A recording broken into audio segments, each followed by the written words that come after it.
Okay, we're live. Whoa. What is a diamond?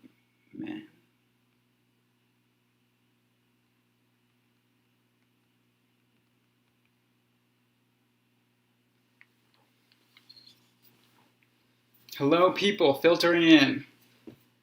We are going to be talking about dimensions, what they are, how many are there, because people are very confused about how many dimensions there are and what it really means. Hold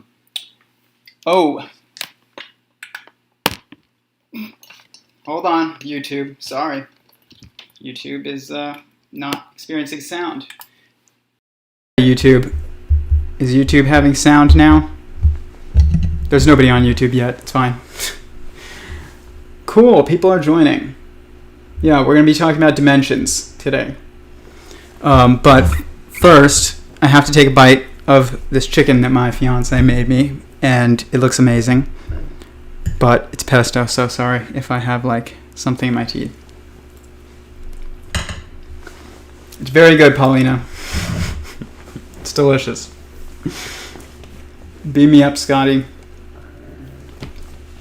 Well, if I could, you could have some of this chicken, but I don't want to share it because it's delicious. Okay. So, when we talk about dimensions, people will say things like, okay, what would life be like in another dimension? Or what if there's a world in another dimension? What if there's aliens in another dimension? What if there's, beings or angels in another dimension? And this isn't really the right way to think about it. You have physicists, though, that are like, that's not a dimension, But they're also even a little bit, I'd say they're a little wrong on what they think a dimension is. They're close, much closer than people that are like, well, in a parallel dimension, there is no, you don't just live in a dimension. There are multiple dimensions that we are able to perceive and maneuver at any given time. And this is how we basically, is what was responsible for how we perceive our world and also how we maneuver our world. So we're going to talk a bit about my conversations with other physicists and comments that are also by other physicists about what they consider dimensions and why a lot of them are incomplete, because there's a dimension exists in a superposition. Okay, so there's always two aspects to a dimension, and you need to acknowledge both of them, because one of them is how we perceive the dimension in the first place, that in even existing, and the other one is what we can do with the dimension. What is the freedoms that we have inside this dimension? What is the constraints that we have inside this dimension? And how does it govern our lives a little bit? So I'm going to pull up my models that show basically these dimensions.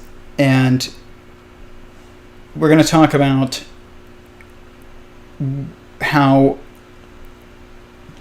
the other physicists have used terms like Michio Kaku, and his, he studies string theory, and he'll be like, well, the universe has 11 dimensional. It's 11 dimensions. Everything exists in 11-dimensional hyperspace, and I actually think that this is really wrong. String theory is really, really lost. There is 11, a sequence that involves 11. That I know what he's talking about. I don't think he knows what he's talking about, but he can see the math. All these people involved in string theory, they see the math, and then they're like, okay, there's this segment that's formed by the math, and there's this segment that's formed by the math, and this segment, and throughout all of these, they don't really know where these transfer over into real life, and because of that, they're just calling them all dimensions. And they're like, oh, you exist in 11-dimensional hyperspace. It's like, no, you don't. You don't exist in 11 dimensions. I think that we can basically most accurately say that we exist in 4 dimensions. And it's not the dimensions that we think that we exist in, though. That's incorrect. The spatial dimensions that people perceive of length, width, and height are wrong. I'm going to show you the correct ones.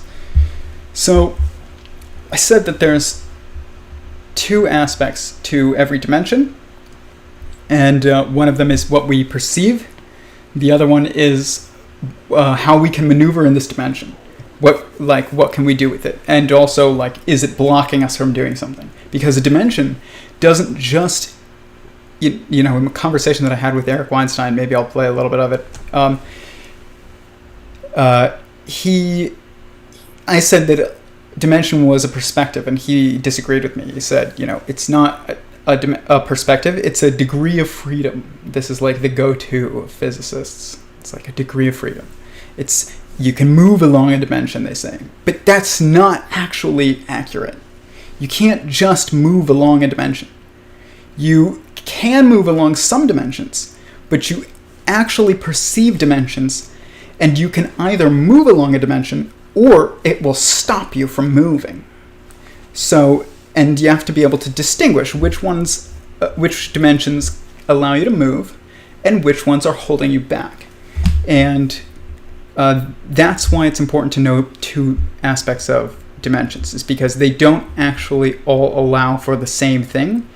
And when we're talking about relativity, you're like, length, width, and height. It's like, well, there is no up, down, and I don't know, back, I guess people will say, which is kind of length, width, and height.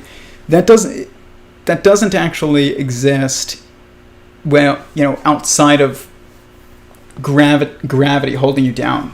So, because what is the difference between, length, width, and height when you float? It's like there is no, difference. Like up is just like it's a constraint. You can't move up. Like we can walk upstairs, but that's a trick of perspective. That's not actually you being able to maneuver upwards. But this is what I'm talking about as far as when you're trapped in relativity, you just get real confused. We're trapped in relativity. We're going to move beyond that. We're going to talk about objectivity. Where are the real dimensions? So let me pull up these models, and we'll talk about it. We can show it. How's everybody tonight doing? Everything landed in different dimensions after the big boom. No, not really. Your perspective, it's a thought. It's a good thought. I'm going to think about it, but I don't agree with that. It's more that it's governed by the structure of mind, and that's where it comes from, and I'm going to show that. But it is a good thought. I think that that's much more interesting thought than most people give physics today. So I got this tea. It's called Gaikiro. It's very strong green tea from Japan, but it's got a lot of caffeine, but it also has a lot of theanine, which is the calming chemical. So it's giving you a superposition. This is some superposition tea of extreme calm and extreme energy at the same time. So we're testing it out. It's also really good. I made it into iced tea. Okay, so superposition tea, that's perfect. What are the odds? Probably 100%. Okay, so for people on Instagram, you guys always have to hold on. Way back? Hold on. Sorry guys, Instagram is a little bit complicated. But on YouTube, you get to look at OBS and it's very nice and clean. But on Instagram, it's Gotta show you guys like this. There we go. That's kind of nice, I guess. Okay, so this right here is a model of what, right here, this is probably the best one. This right here is a model of what I believe Eric Weinstein calls the 14-dimensional observers. And I don't really know if this is the best, if describing it as 14-dimensional is the best term, but I do understand what he's getting at, and maybe I'm wrong, but we're going to talk about it tonight because I'm going to explain why I think that might be wrong. Because the way that he's doing it, it's almost like at that point, it's not infinite. You don't get into infinite dimensions. There's still like, specific values that you will see continue to pop up, but it's still not as objective as 4 dimensions. Okay, so in my theory, let's go back real quick, called Sentient Singularity Theory, these are the original 4 dimensions. And I call them the primary perspectives. And the point that I'm making, basically, is that a perspective is the first, it's the first way to examine a dimension, or the first label for a dimension that's important. Because what it does is it's the first time that you see it. You can't even, we're not even at the point of, can we move in this? Like, are we constrained by this? What is our abilities in these dimensions? Not yet. The first thing that you have to do is recognize that it's there. And so I call these the primary perspectives, because I'm more of a philosopher than, physicist, but at the level of objectivity, there's no difference between a mathematician, a philosopher, and a physicist. They're all the same. And it's just in relativity that there's a difference between a philosopher and a physicist and a mathematician, which would be a geometer, objectively, because you're looking at the relationships between points forming a greater structure. And that is exactly the study of perspective. It's what's the perspective of this point in this greater shape.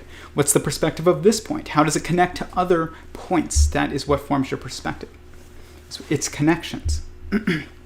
So, inside, outside, separate, and oneness are the actual 4 primary perspectives or primary dimensions that everything else comes from.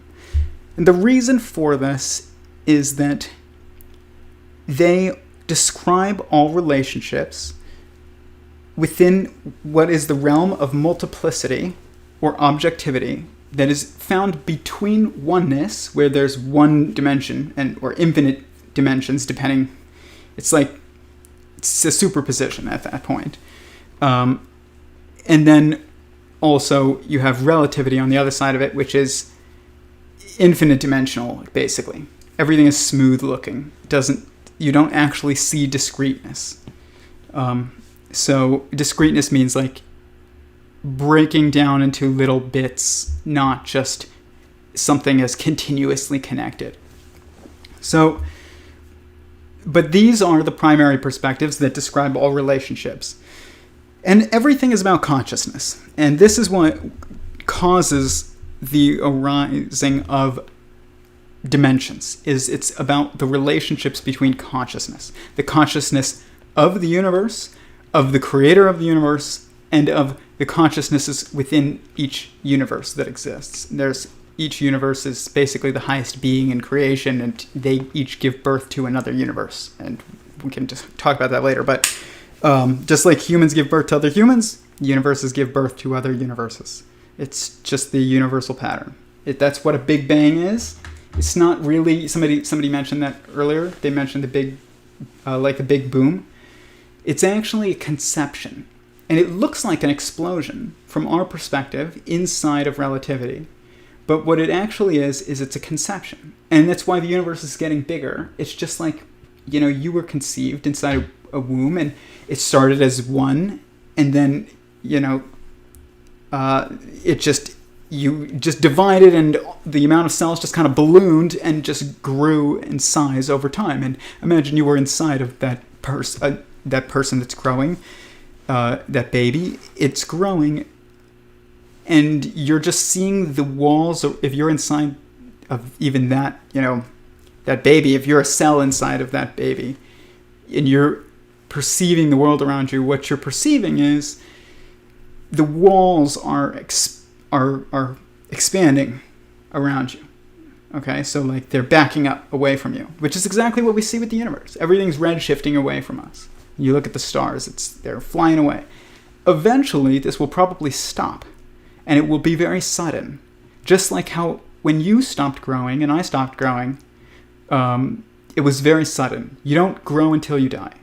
You just one day stop growing, and it's always pretty close to, especially if you're a woman, like right before you are able to reproduce, at least. Like whether or not you do is different, but at least able, when you're mature. So the universe goes through its process too. Eventually it becomes mature and it stops growing. Okay? So we'll stop. My theory predicts that we will perceive the pausing in some way of the expansion of the universe. What we won't see is a big collapse. Like everybody says, it's like the big crunch. It's like the big crunch is not coming. Have you ever seen like an old person actually reverse and start getting like really, really a lot smaller? Yeah, I know your spine like makes you a bit smaller, but like you're not. They don't revert back to a zygote. It's you just stop growing at some point. This is what's going to happen with the universe, and then right around then is also going to be when it births another universe, and that's not yet, but probably pretty soon. And it's like I said, it's going to be super sudden. We're not going to see it coming. Just like if you don't know what to look for, when you're looking at a human and you look at like a 12-year-old boy and you're like, dude, you grow an inch like every day. It's crazy.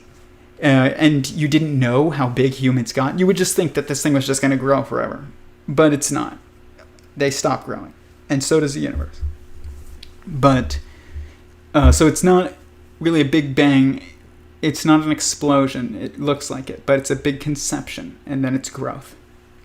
But this is the dimensions that we can perceive from within it, and that it can perceive from without. We're looking from the inside out. It's looking from the outside in. And there's no other dimensions that describe our relationship to another consciousness other than these, outside of relativity. So relativity would be like speed, strength, intelligence, size, things like that. That's in relativity. We're outside that. So but you still need multiplicity of dimensions to describe something and how it relates to you. And these are the 4 ways to do it. Something is either outside you, or it's inside you, or it's separate from you, or it's one with you. And that's it. And it is these that are responsible for the 4 forces in physics. Okay? And the 4 perceived dimensions in space-time of length, width, height, and time. All of these are coming from these. These are the primary relationships that are causing what we see, and the forces that we see, and just this base of 4. Basically, we're trying to describe gravity, and we can't really link gravity to anything. And they're like looking for gravitons, like really small things where force carrier particles, bosons that carry the gravitational force. They'll never find it. And that's because we're inside it.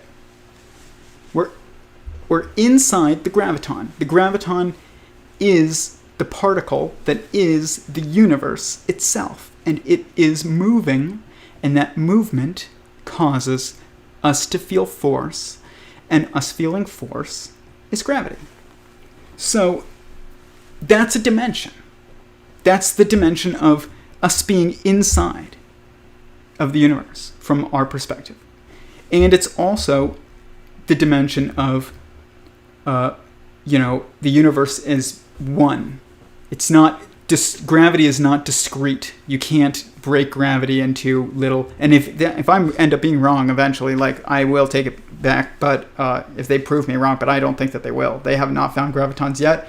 I don't think there's any evidence for them. The way that they look for them, there's one graviton. It's not many gravitons. That's the problem. And you're inside it. It's like if you're looking for the forest, but you're in the forest and you can't see the forest through the trees. That's exactly what's happening with the graviton. Can you explain again how you think God perceives time? Yes, that's a great question. It's very related to what I am going to talk about in a minute. Because God doesn't just perceive time. God doesn't perceive time like we do. God perceives time the way that we perceive space almost. He can move in time. And that's fascinating. So I'll explain that right now. So these, though, go on to form this observerse that Goldstein claims is part of his geometric unity theory. I'm pretty sure this is accurate. Okay, and if it's not, he can, correct me, but this structure is true, just whether or not it's what he's calling the observerse, is up to him. It's not really up to me. He came up with the term observerse. But I think that this is accurate, based on my conversation with him about it once, based on the fact that I can perceive that this is a true structure. So let's get into this. So inside, outside, separate, and oneness, these four primary perspectives, or dimensions, go on to form relationships, right? So this green represents the universe, or God. And this yellow represents us, inside of the universe, or God. And you can see that there's 1, 2, 3, and 4, and there's 1, 2, 3, and 4.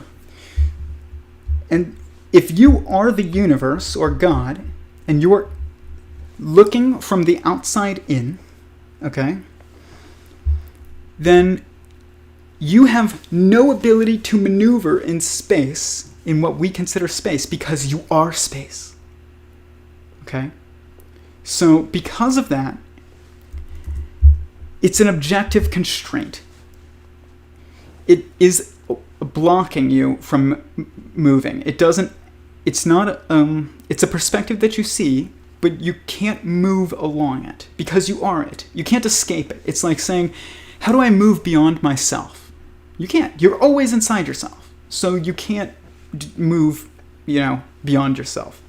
This is true of God and the universe, so they are space itself. So it's an objective constraint. It's not a degree of freedom, actually. Past moment, remember somebody asked, how does God perceive time? This is how God or the universe perceives time.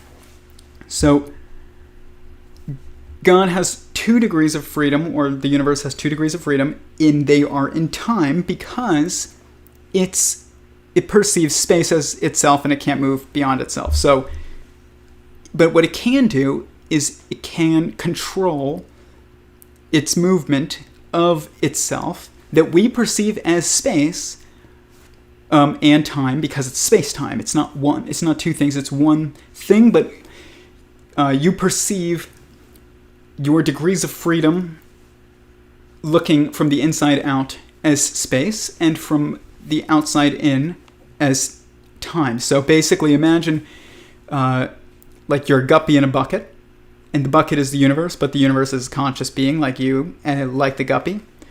The guppy looks around and sees that it can move, side from one side to, the other of the bucket, but also this water inside the bucket is spinning around in a vortex faster than the guppy can swim. And that makes it look like there's this fluid flowing by it. And it looks kind of linear from the guppy's perspective, but actually it's spinning in a vortex. And this is time and space. But it can't swim faster than the spin of the water. So this creates a constraint. Okay? So it can move a little bit in from one, side to side in this water, but it can't go faster than the water is going. So it can't. It will force the guppy to only go in one direction of spin, if that makes sense. So like it can't go swim the opposite direction of the water's opposite direction that the water is spinning, if that makes sense. This is why you cannot go backwards in time, is because it spins faster than you can swim, and we're little guppies.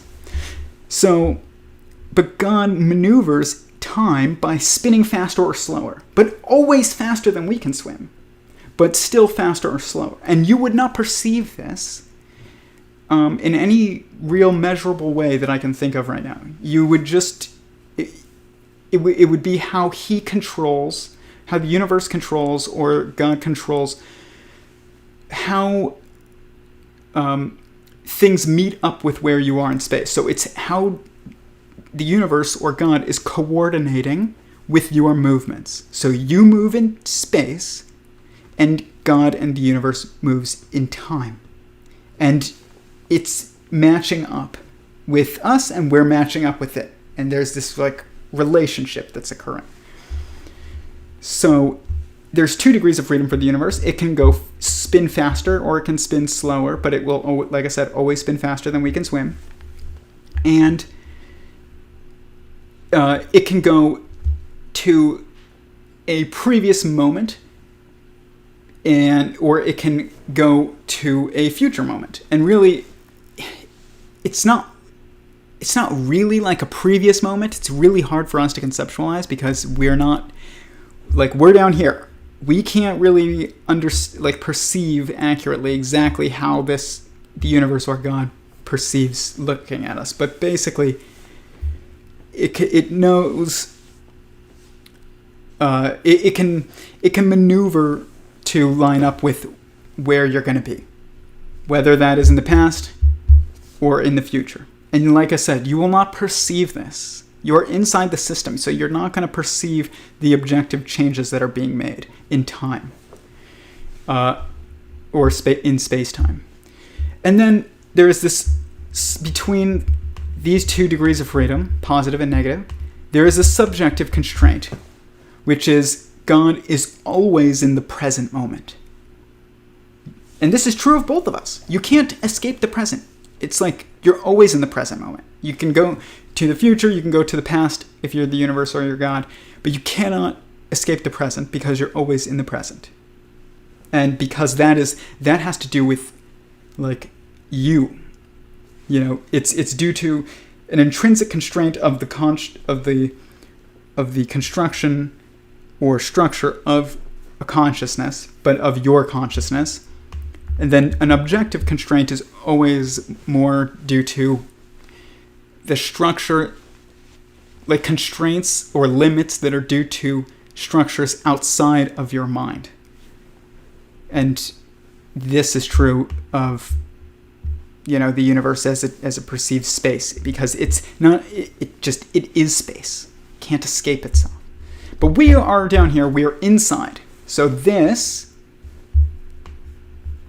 is inside of this. Okay? This is God in the universe. This is us and guppies. And our 2 degrees of freedom are going to a previous location or to go to a new location that we have not yet been. And they are reflecting across our subjective constraint, or our intrinsic constraint, I call it. And that is the current location that you're in. Because you're always in your current location. You can't escape the current location. Even when you go to a new location, you're still in the current location that you're in. Even when you go to the previous location that you once were, you are always in your current location. And the reason why space is not length, width, and height here is because that's relativity. We're talking about objectivity. And when objectivity is being looked at, what you have to do is you put consciousness at the center. So you are at the center of these degrees of freedom and constraints, and the universe, or God, is at the center of these degrees of freedom and constraints. These are built around God or the universe. And these are built around us and guppies. And so when people say, well, you're not the center of the universe, it's like, well, you kind of are in a way, you know? That's actually not true. It's literally objectively not true, because everything that we're talking about, even though this isn't how you perceive your world physically, like, I guess you could say, it's actually how you perceive your world cognitively. Because you don't, in order to go to, okay, let's say you want to go to Chick-fil-A, okay? You think about it and you're like, I want to go to Chick-fil-A. I haven't been to Chick-fil-A yet today, so let's go to Chick-fil-A. Let's go to a new location that we have not yet been today, at least. And you will then perceive length, width, and height along your way, but you don't use length, width, and height in your concept of your mind, in your decision making about where you're going to go. You are just like, let's go forwards to Chick-fil-A. And then length, width, and height becomes emergent around you. But it's not actually how your mind is working. Like, it's not how your mind is making sense of its decision making. Okay, that's what I want to say. Decision making is not is done in objectivity, which is this. But between the one that's outside and the one that's inside, or the one that's, this is all oneness, and this would be separateness, and this would be separateness, like inside, outside, separate, and oneness. There is this overlap space between us of space-time that I call it a change matrix. It's where change can occur. But actually what change really is it's about the changing of the coordinations and the relationships between two or more consciousnesses that are within each other, or even that are around each other and also within another. So like you and your friend and me are all inside the universe. And anytime we move, it's not actually just about, like if I want to go see my friend, it's not actually just about me coordinating with my friend. The universe is coordinating with us while we are coordinating with each other. And we won't perceive that directly, but it is actually happening. The universe is a conscious being. And get over it if you don't believe that. Like, it's just, all the objective evidence points to that, and I have 5 years worth of work on it. Like, the most detailed and comprehensive and serious work ever done on consciousness is part of this theory, Sentient Singularity Theory. But these would be 4 dimensions. These would be 4 dimensions.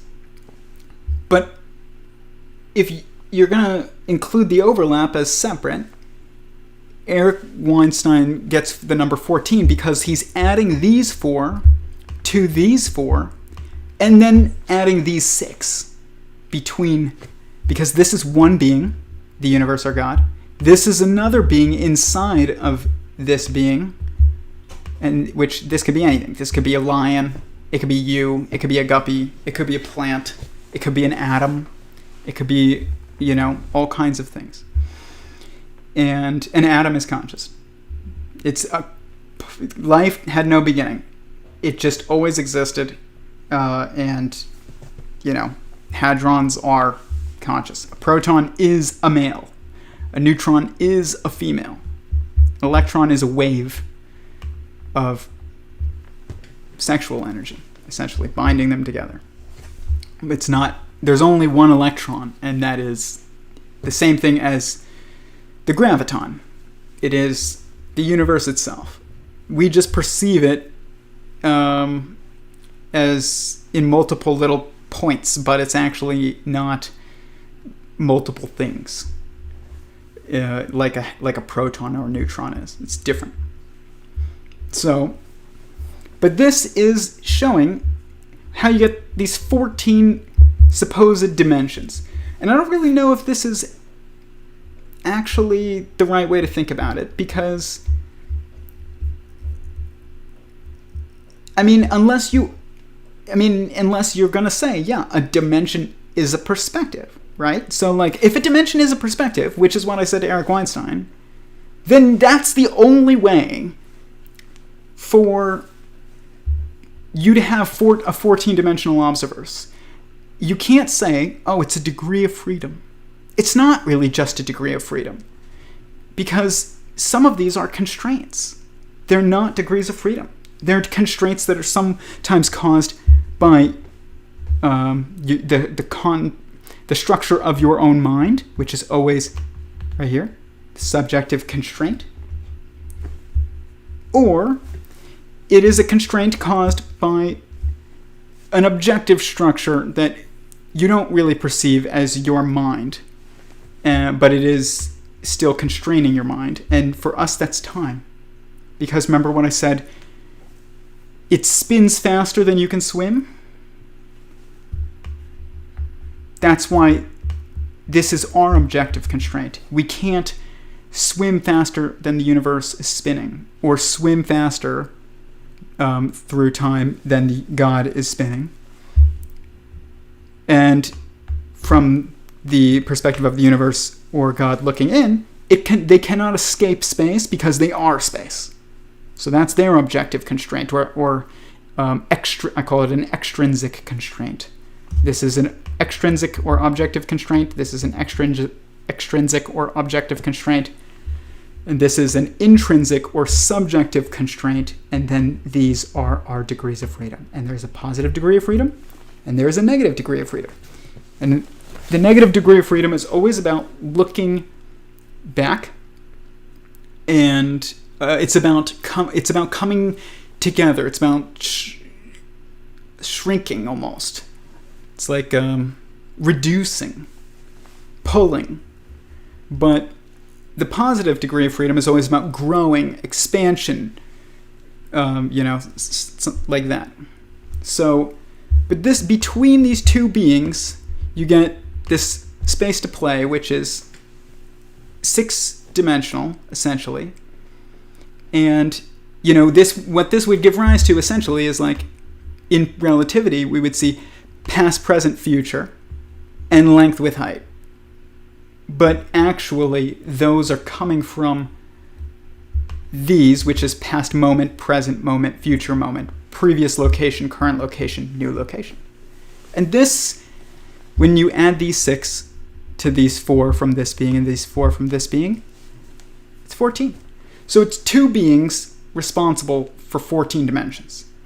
But those are perspectives. They're not degrees of freedom always. Sometimes they're constraints. And this is why physics is wrong, even though their perspective is better than, like, a TV show, a science fiction TV show, where they're like, oh, we got transported to a new dimension, and now there's a parallel Earth. And, I don't know, like, something didn't happen that, happened in our world. Like, that's kind of like many worlds, and it's not real. Many worlds is crap. It just is. It's not real. But it's just a way of...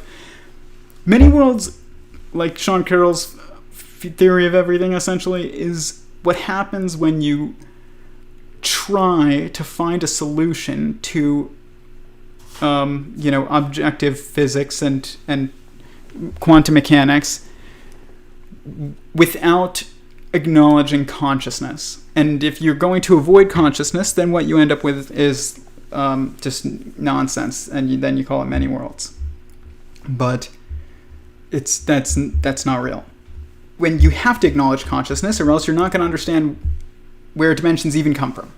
They come from the structure of mind and perception. And that's why a philosopher can do this, is because philosophy is the study of perspective. And this is all about perspective.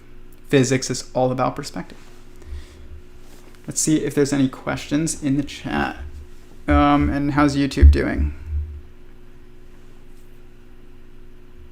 It's doing all right. There's like 1 viewer. Sometimes YouTube takes a really long time to get started, but Instagram is like, it's like people are more active on Instagram. I love Instagram. People go to YouTube to watch a video. Instagram, you're like constantly communicating. It's a great platform. I love it. YouTube is great too, but for learning something versus like communicating. Okay, so let's see what people have been saying. 1 second. Switch it back to my face. Okay. Questions. Does this make sense to people? Like, it's way simpler than people want to admit. People like to relish in the fact, especially people who have studied physics in school, they like to relish in the fact that they know what a dimension is and you don't. But the reality is that while they're closer, they don't really know what a dimension is. It's not just a degree of freedom, guys. Okay. Reality is a shadow. It all comes down to your vibration. Vibration, yeah, that's true. It's kind of like that, but that's not the same as dimensions. I do understand what you're... I mean, it might be, though. You might be right. Because if it is a dimension is a perspective, then it's like what you perceive does have to do with the frequency or vibration of something, so that's why you can't see infrared. But like rattlesnakes can see infrared because they're vibrating on the same frequency as infrared. But we can see color and, but not ultraviolet. So, I mean, if a dimension is a perspective, then I guess that is, in a way, a dimension. But it's like the details of a dimension, because it's almost more within relativity a little bit. But I'll talk about that in a bit, and why string theory thinks that we have 11 dimensions. I'll show you. But I think that it's better that we call that periodicity, and I'm pretty sure that that's where actually like your frequency is. Like your frequency is about periodicity. So like that, we'll count the colors in the light spectrum. And I bet you we'll see what I'm expecting. But that's more periodicity than it is dimensions. But it's similar. It's very similar. It's hard because nobody's objectively defined these yet. That's why physics is still calling these only degrees of freedom, and they're wrong. How does this relate to the spirit of truth? This is all about truth. It's about objective truth. Like, if you want to figure out how many dimensions are, you have to figure out objective truth. So, I don't know exactly what you mean by the spirit of objective truth, the spirit of truth, but I mean, if it's all about consciousness, then that's the spirit of truth. That there is a sentient singularity that created creation, and that is the universe, and that is also a conscious being and sentient, and it has sentient consciousnesses within it, just like us, and then we have sentient consciousnesses within us, which are cells, and then even within that molecules, and then within that is atoms, and within that is hadrons. Bangers, yes. Hello, chimney bangers. I don't know who you are, but glad to have you. Technically, you're perceiving reality from the past. It makes time for light and sound to be processed. That's true. That is true. It's not even... It's actually like... It's kind of true. It's true that action... Okay, so what's happening is, with the speed of light, and even, sound and all these waves that we see, they are waves of causality. So the speed of light is the ultimate wave of causality. It's the fastest that anything can move in the universe. So if this is the universe, and it's spinning in a wave, okay, and forming a double helix in the center. That's not a coincidence. Double helix is an objective structure within the theory of everything. It's what you see when you're inside of like a Hopf vibration. It's the connection pillar of information that links the information, looking at itself, the universe, or being, consciousness, a mind, looking at itself from the inside out and the outside in at the same time. That's why it's a double helix. It's not just a helix. But if you can see that this is a particle, which is, it represents your mind, it represents you, it represents the universe, it doesn't matter. It represents God, anything, any of those it could represent. And it's moving, it's spinning. And it's it's causing waves. And what the speed of light is it is the speed that those waves can move. Okay? So it's the fastest that this wave, this one moves, and then this one, and then this one, and then this one, and then this one, and then this one. And I'm going to show you actually something even better. Guys, I have been like waiting so long to break out the dominoes because aside from that, which is called a connectrica, you can look it up. Dominoes are one of the best tools for teaching physics, and I've never seen anybody use them to teach physics. It's such a shame. But I don't know how I'm going to do this exactly, but because I can't really hold this tight. Okay, but I'm gonna do it. I'm gonna do it. Maybe. Okay. So this is all about multiplicity, okay, and interactions. So I'm just gonna show you. And if it's about multiplicity and interactions, and each domino is a consciousness or mind inside of the greater mind.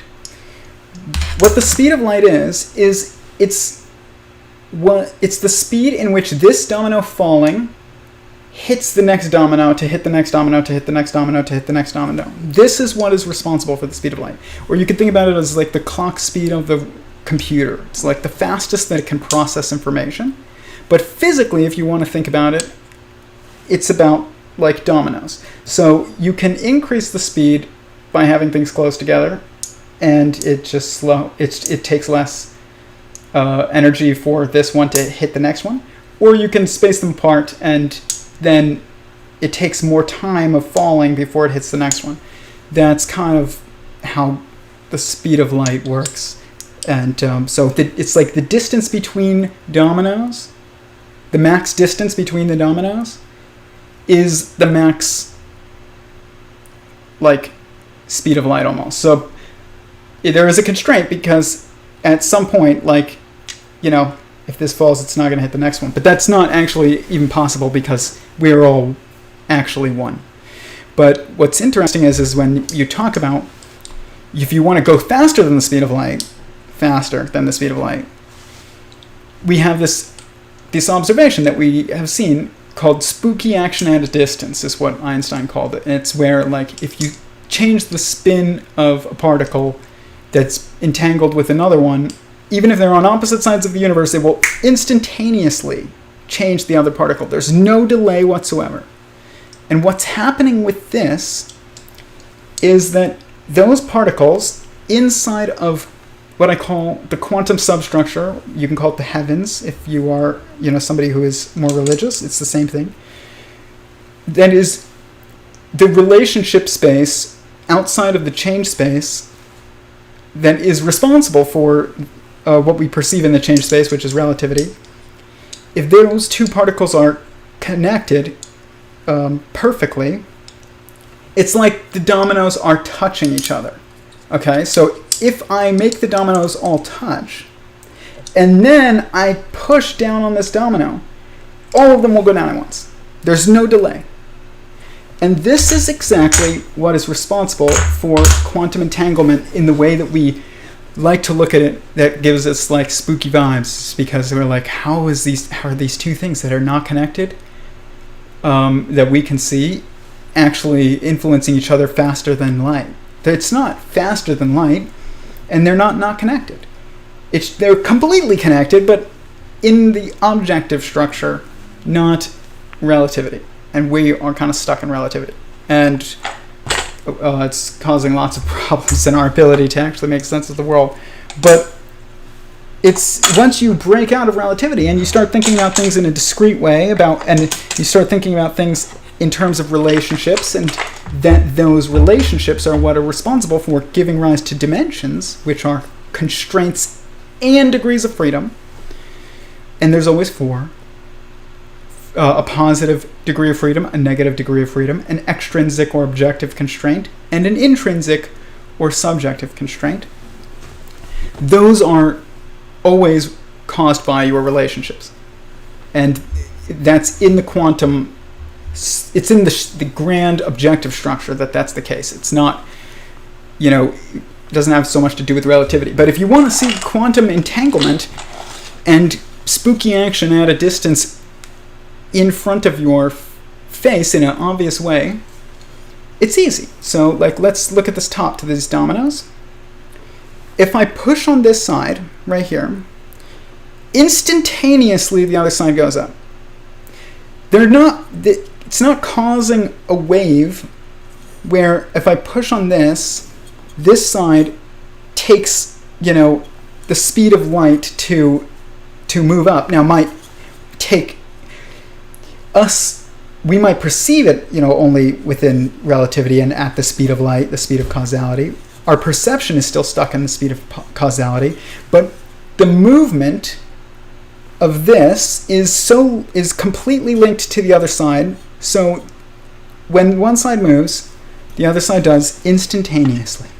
Not at the speed of light, not slower than the speed of light.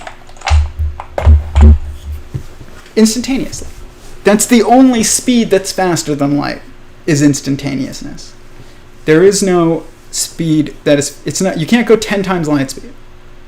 You just are either instantaneous or you're going to move, at the speed of light. So, here we go. More questions. Technically, you're perceiving reality from the past. We already got to that.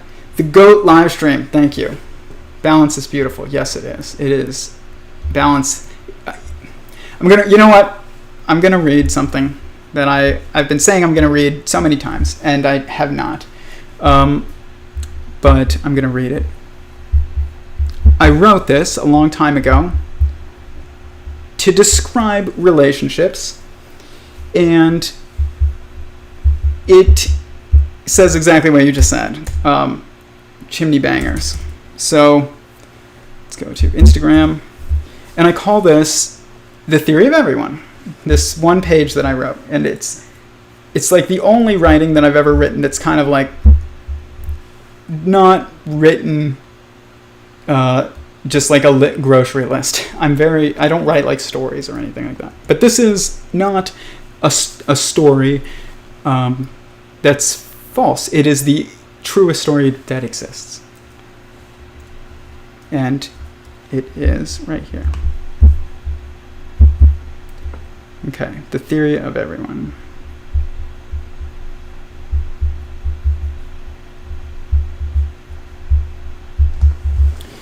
It goes, beyond the beginning, because there is no before the beginning, because there is no time, remember, time is caused by the relationship between two or more consciousnesses. We're not there yet, so it's beyond the beginning, not before the beginning. Beyond the beginning, consciousness exists, and existence is conscious, and consciousness is one. The oneness knows they are all there is, and they are stable and balanced and chose to create. The oneness divides their oneness of consciousness to multiply consciousness. The sacrificial, loving energy of the oneness emanates within to start creation. It must go within because there's nothing outside of the oneness. God. This is the beginning. The oneness without creates the active consciousness within, and he is judging of self. The active consciousness is positive and creative and masculine. The active consciousness seeks glory and truth. The active consciousness pushes himself outward. The active consciousness expands the multiplicity of consciousness within the oneness.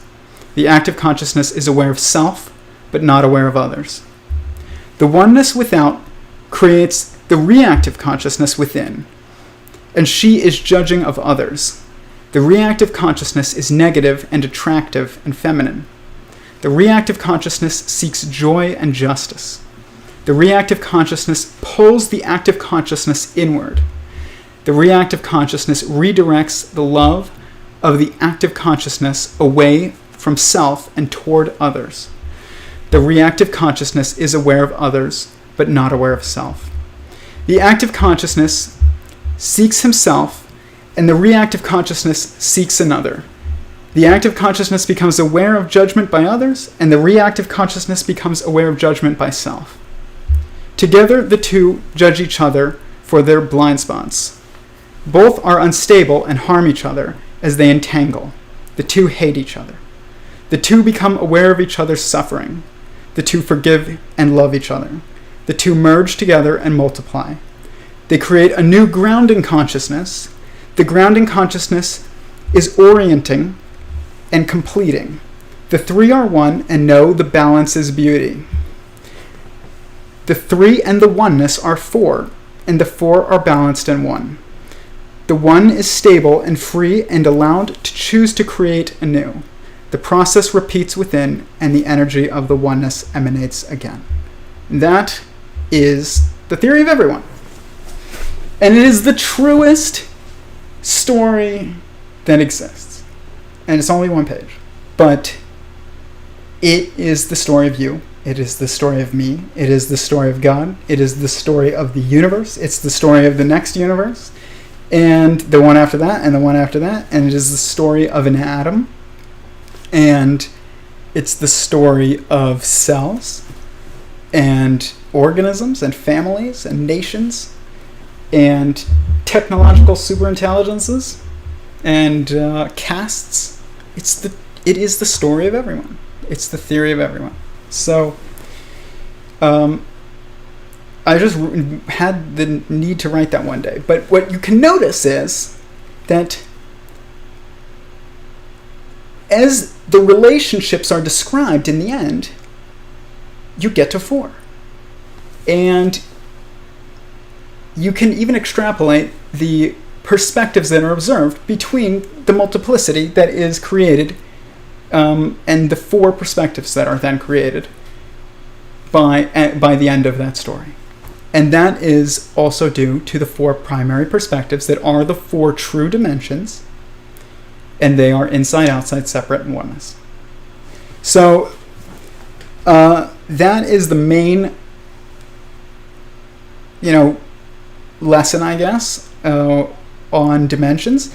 I can show you weird things about like how 14 occurs even in the fermions. And I'll show that to you now because, like I said, Eric Weinstein disagreed with me. He said they're not perspectives.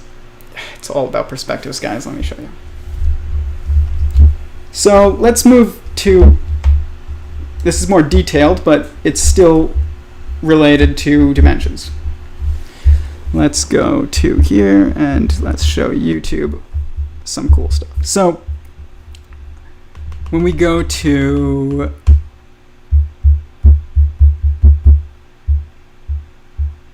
quantum maps, and you want to look at this structure right here. This structure is all of the fermions, okay, right here. And I added these because I was playing around, but it's not actually, they're irrelevant. But let's delete these. They don't exist.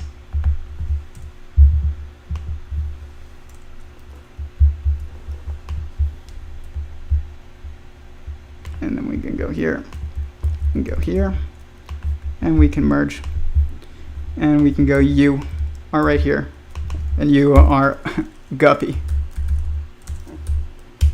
and then the universe God/universe. Okay, and then we can just get rid of this because we don't need to confuse people. Okay, so right here, and so here you are, and guppies, and here's God or the universe, and between us we have the matter particles, or what we observe as the matter particles, which are the fermions and the leptons, which are like electrons and neutrinos and quarks. Okay, and they're actually all just force points. Then, especially quarks, I call them force points, and then electrons and neutrinos are kind of waves. And it's just whether or not it's an electron or a neutrino has to do with whether at what point in the wave is it. Is it at the point where it's active, or is it at the point where it's kind of like no longer active and the wave has passed by, but you're kind of like having no gravity, kind of in a weird way of a wave. It's like when a wave starts to go down, or when you're, let's say you're riding that Vomit Comet plane that NASA has, and as you go up, like there's force applied, you get heavier, but then as it starts to just dip in the next part of the wave, you're just you experience like 0 G. That's because that's what a neutrino is, essentially. It's like it's at that point in the wave. But these are force points, and there's always masculine right here and feminine aspects to force points. So, but if we're going to look at the universe and us as 1, so that's 2, and then this is 4, so 6, and then this is another 4, so 10, and this is another 4, so 14. And remember, you're looking for beauty, okay? And beauty is objective symmetry, not subjective symmetry, that's sexiness, okay? That's what a lot of mathematicians are and physicists are confusing beauty with sexiness. And that's why Sabine Hassenfelder, who I made a video about, that was my last posted video to Instagram. That's from last night's stream. We were talking about, just a lot of things last night, but she came up, and she's very well known in the physics community for saying that beauty is leading physicists astray. And really what's happening is sexiness is leading physicists astray. But this is true in every field right now. Sexiness is leading people astray of beauty. Beauty is always beautiful, and sexiness is beautiful in the moment. And that's the difference. One is subjective, one is objective. But when we're going to look at objective beauty, we're looking at things that are in multiplicity, not relativity, or in objectivity, not relativity. And that's, the realm of quantum mechanics. And so 4 plus 4 is 8, plus 4 is 12, plus 1 is 13, plus some you and guppies is 14. So if we're going to look at all of these together, and that's a symmetry, right here you can see is 14. So we can literally go like this. You can look at the equation. Equals count.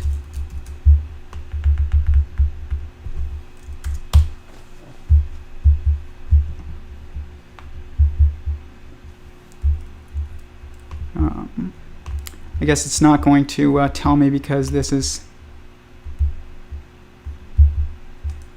It has to do with the formatting, but you can see, I counted them. We'll count them again. I'll just do it by hand. It's fine. But the count of this all together is 14. The other way to look at this, the other perspective that is symmetrical, aka beautiful, aka objectively true, is this way. So God in the universe is 1, and like what I did earlier, 4 plus 4 plus 4, which is 1 and 4 and 4 and 4 and 1. That's 14. you can count these as all 14 here. And then the other symmetrical way, and there's only one other symmetrical way to do it, is to say this is 5, this is 4, and this is 5. So 5 here plus 5 here is 10, plus 4 is 14.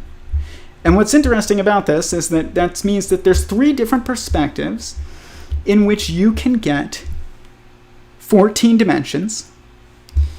And when you add 14 plus 14 plus 14, you get, well, looks like the answer to life, the universe, and everything.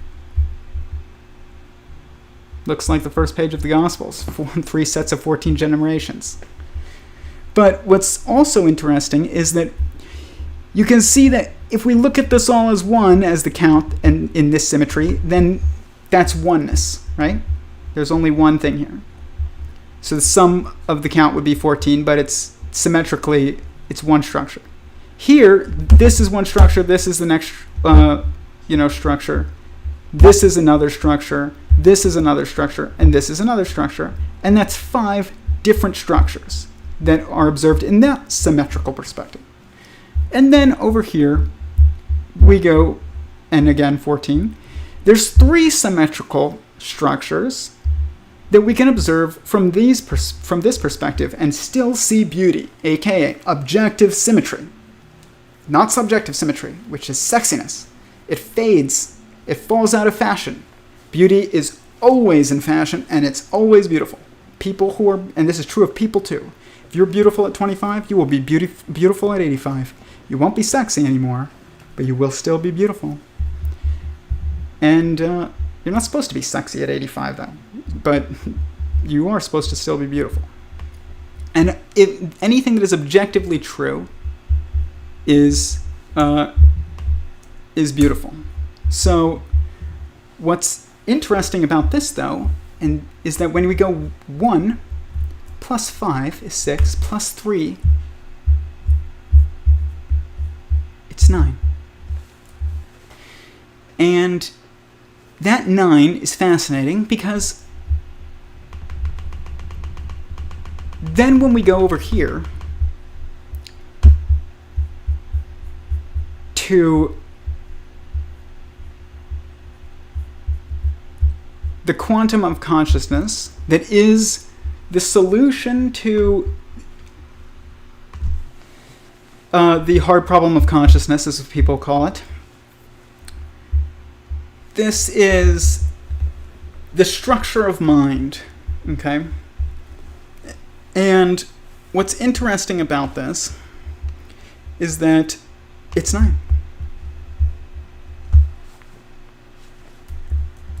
1, 2, 3, 4, 5, 6, 7, 8, 9. And that's the amount of symmetrical perspectives that we can see or it's the amount of symmetries within the 3 symmetrical perspectives that we perceive when we're looking at the most objective matter that we know. And people, I say that like the 6th form of matter, because there's obviously solid and liquid and gas, and then there is plasma and Bose-Einstein condensate, and then there's others that I think are kind of like more, they're like just not as objective. But there's a 6th one that my theory would predict, because there's the binary triality pattern, which is 2 sets of 3 or 3 sets of 2, which is exactly what we see over and over and over again in all the fields. There's a 6th state of matter, and it's like, what is this 6th state of matter that is so elusive that we cannot find? Well, we can predict it when we realize that a lot of times with these, like when we look at like PEMDAS here, these are the binary triality of order of operations. Parentheses is always the summation of everything within it. So whatever is if we're going to, and I'm not an expert on all these fields, so like these all might not be the most objective ways of looking at things, but I was looking for this pattern in as many fields as I could find it, and I found it, guys, I found it everywhere. Even if I'm not super objective. But I mean, most of these are, but like some of them might be a little bit off because I'm not an expert in every field. But when we look at, where's matter? Right here. Okay, so we have,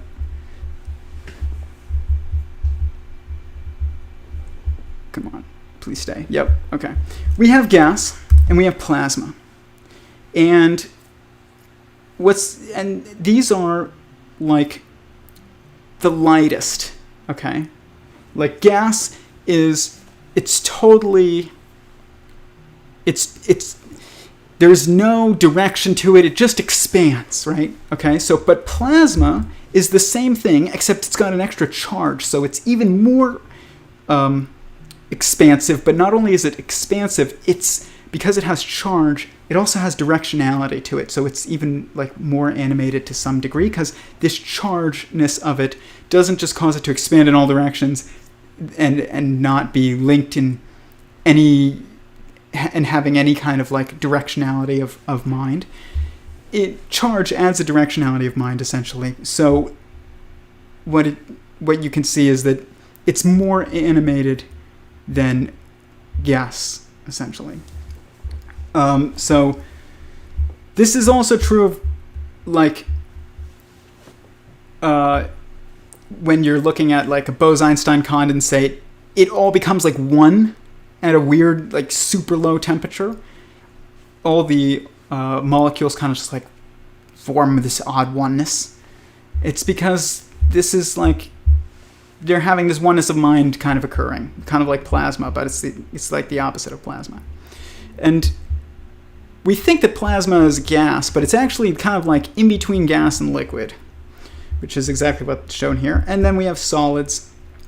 And what's interesting, though, is that the summation of all of these would give rise to what we would see as the sixth state of matter, and that is consciousness.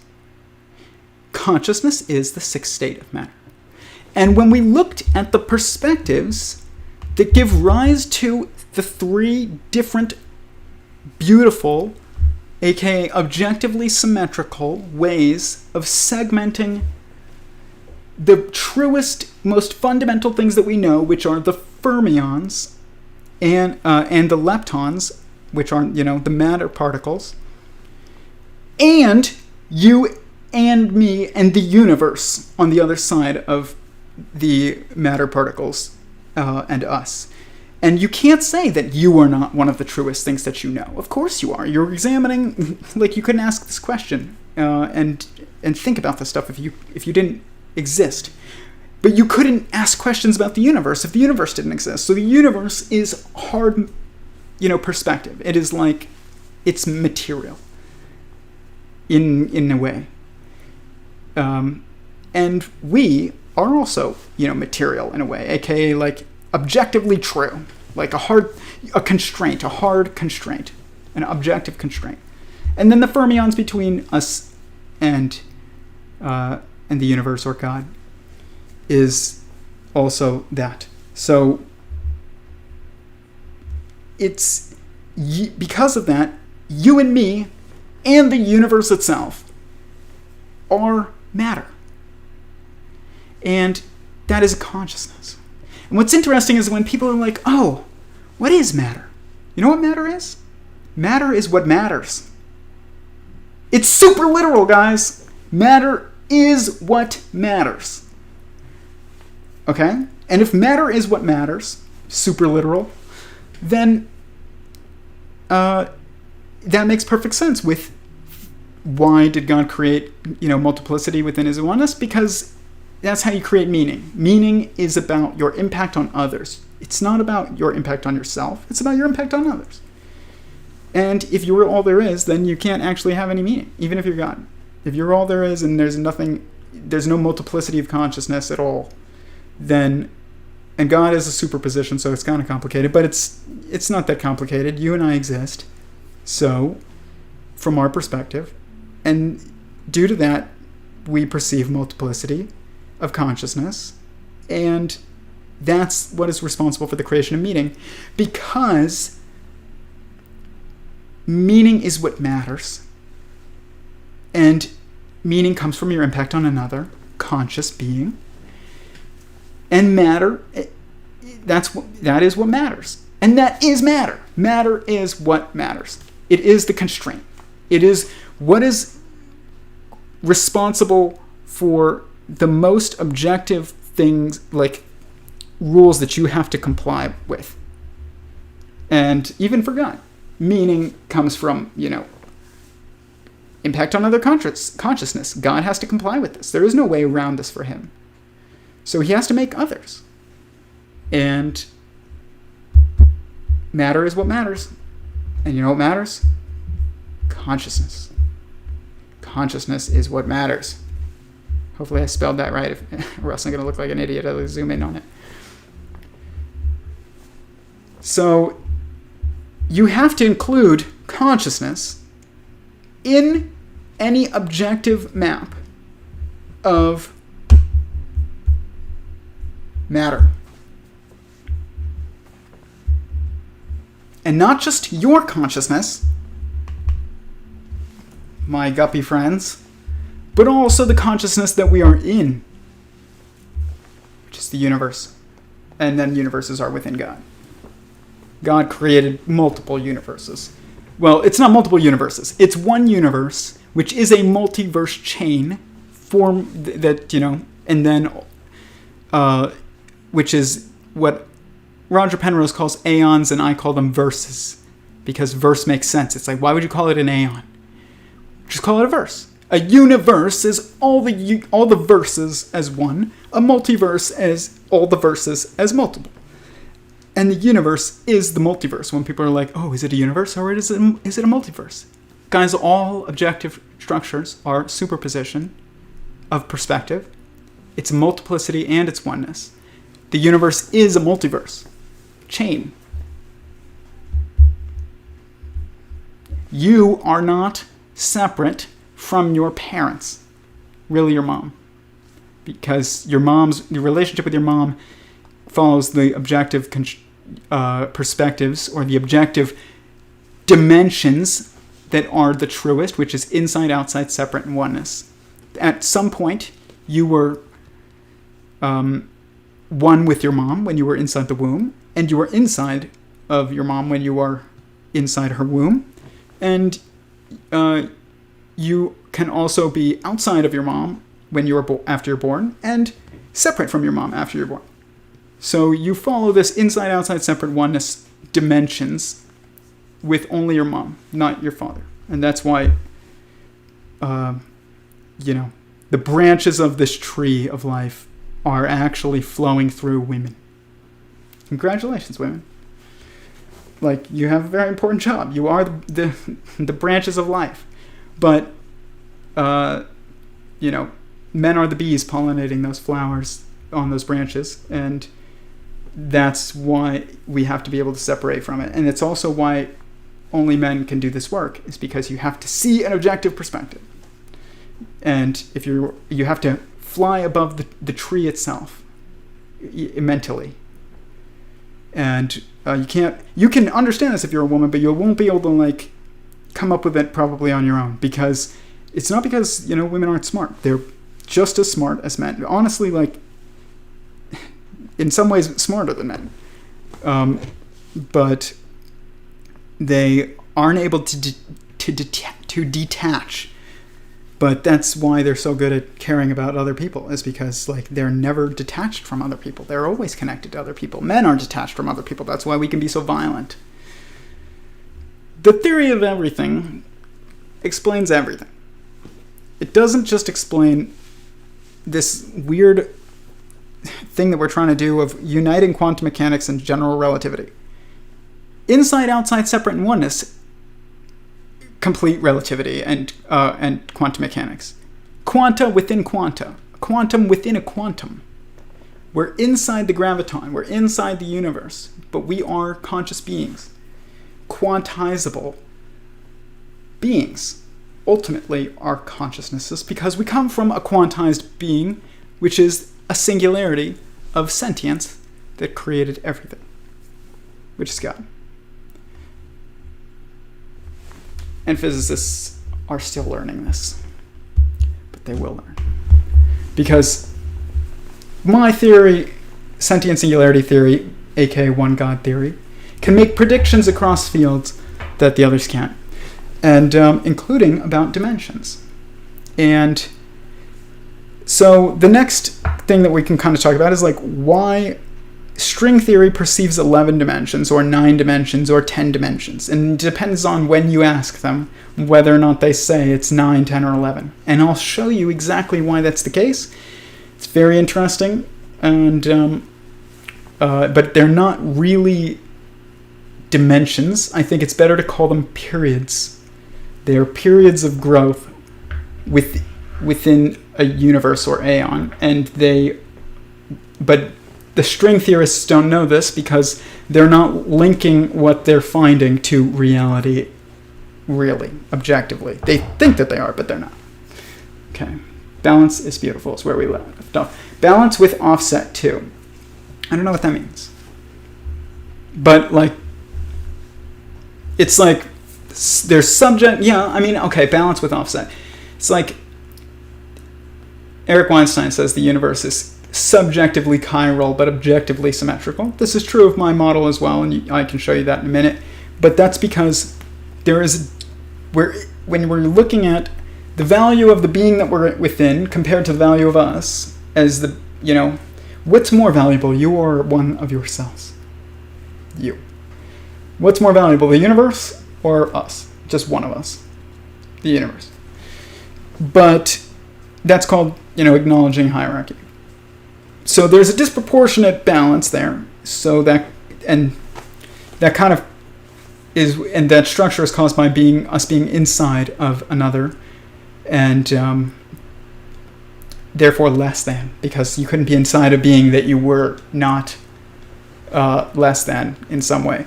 But that kind of creates this chiral nature to everything. So does spin, because spin creates directionality, which is actually also observed as chirality. But it's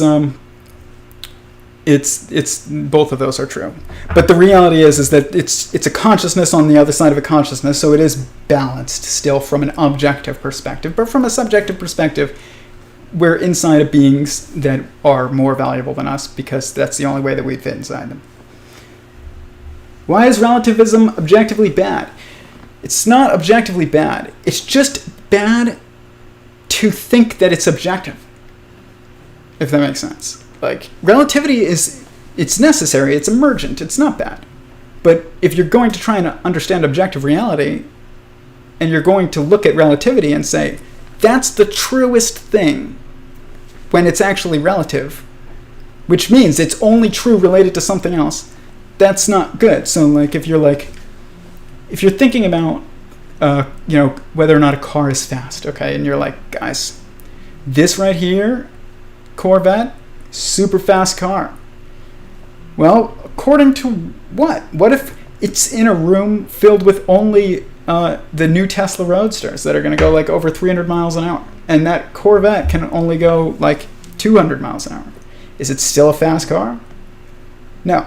But if you put it in a room full of, my cars, like, it's going to be fast. But that's relativity. It's important, and it has its value and its usefulness, but it's not actually as true as a perspective as you can take.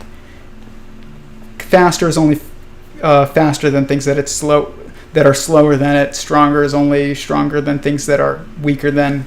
So, like, that's not really objective relationships, because it requires the emergent perspective of space-time in order to perceive. But when we're going to get rid of that, we're going to move beyond relativity of space-time, and we move into the space of multiplicity or objectivity, which is the same thing, which is between oneness and relativity, or subjectivity, I guess. then that's where you can actually make sense of the world. You can't even really make sense of the world when you go up one more other than just oneness. It's all oneness. It's like, that's good to know. It's very important, actually. But that doesn't mean that, like, it's like a constraint of sense-making even. It's like, okay, at one point, there's complete oneness. Good to know. It's very important to know. There's oneness of mind at that level. It's basically like there's one God. It's very, very important to know, actually. But it doesn't, like, you can't categorize anything at that point because it's all one. There's no relationships. Okay. Because it is all part of a bigger whole. Hey, what's up, man? Hey, what's up, Rest Philosopher? What's the name of the math people try to pair with your type of work? I don't know what you mean. Nobody does work like me. Closest one is Wolfram and Eric Weinstein. I don't understand how Eric Weinstein works because he does things in like his math is like much more academic. He does know that 1 is equal to 0 though. That's how he's able to do what he did. But like, I don't understand. I don't know what a Lagrangian is. I've looked it up before, but I forgot. And because I just don't really need to know. That doesn't mean I don't actually know whatever that structure is that's being described by the word Lagrangian, or being assigned the word the label of Lagrangian. But academics will be like, oh, if you don't know what a Lagrangian is, like, get away from me, peasant. But the reality is that, you know, I obviously understand what if that structure is necessary to perceive, then I at least understand what is giving rise to that structure, because I'm doing things that, you know, they're not doing in the colleges right now. But yeah, I mean, Eric Weinstein, I can tell that his structure that he ultimately got is basically the same structure as mine. So I'd say that regardless of how he did it, there's definitely similarities.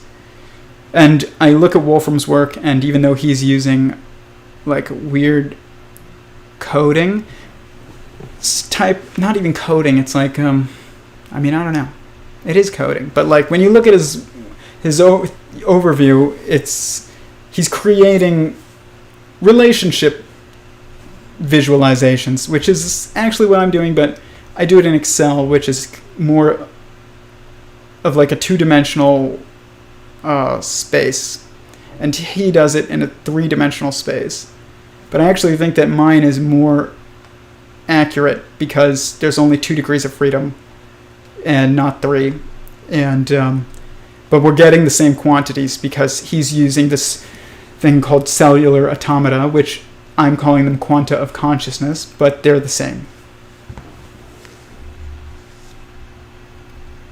I feel like that makes sense surface level, but may not be true. It's actually the past, when the sense perception is fully received.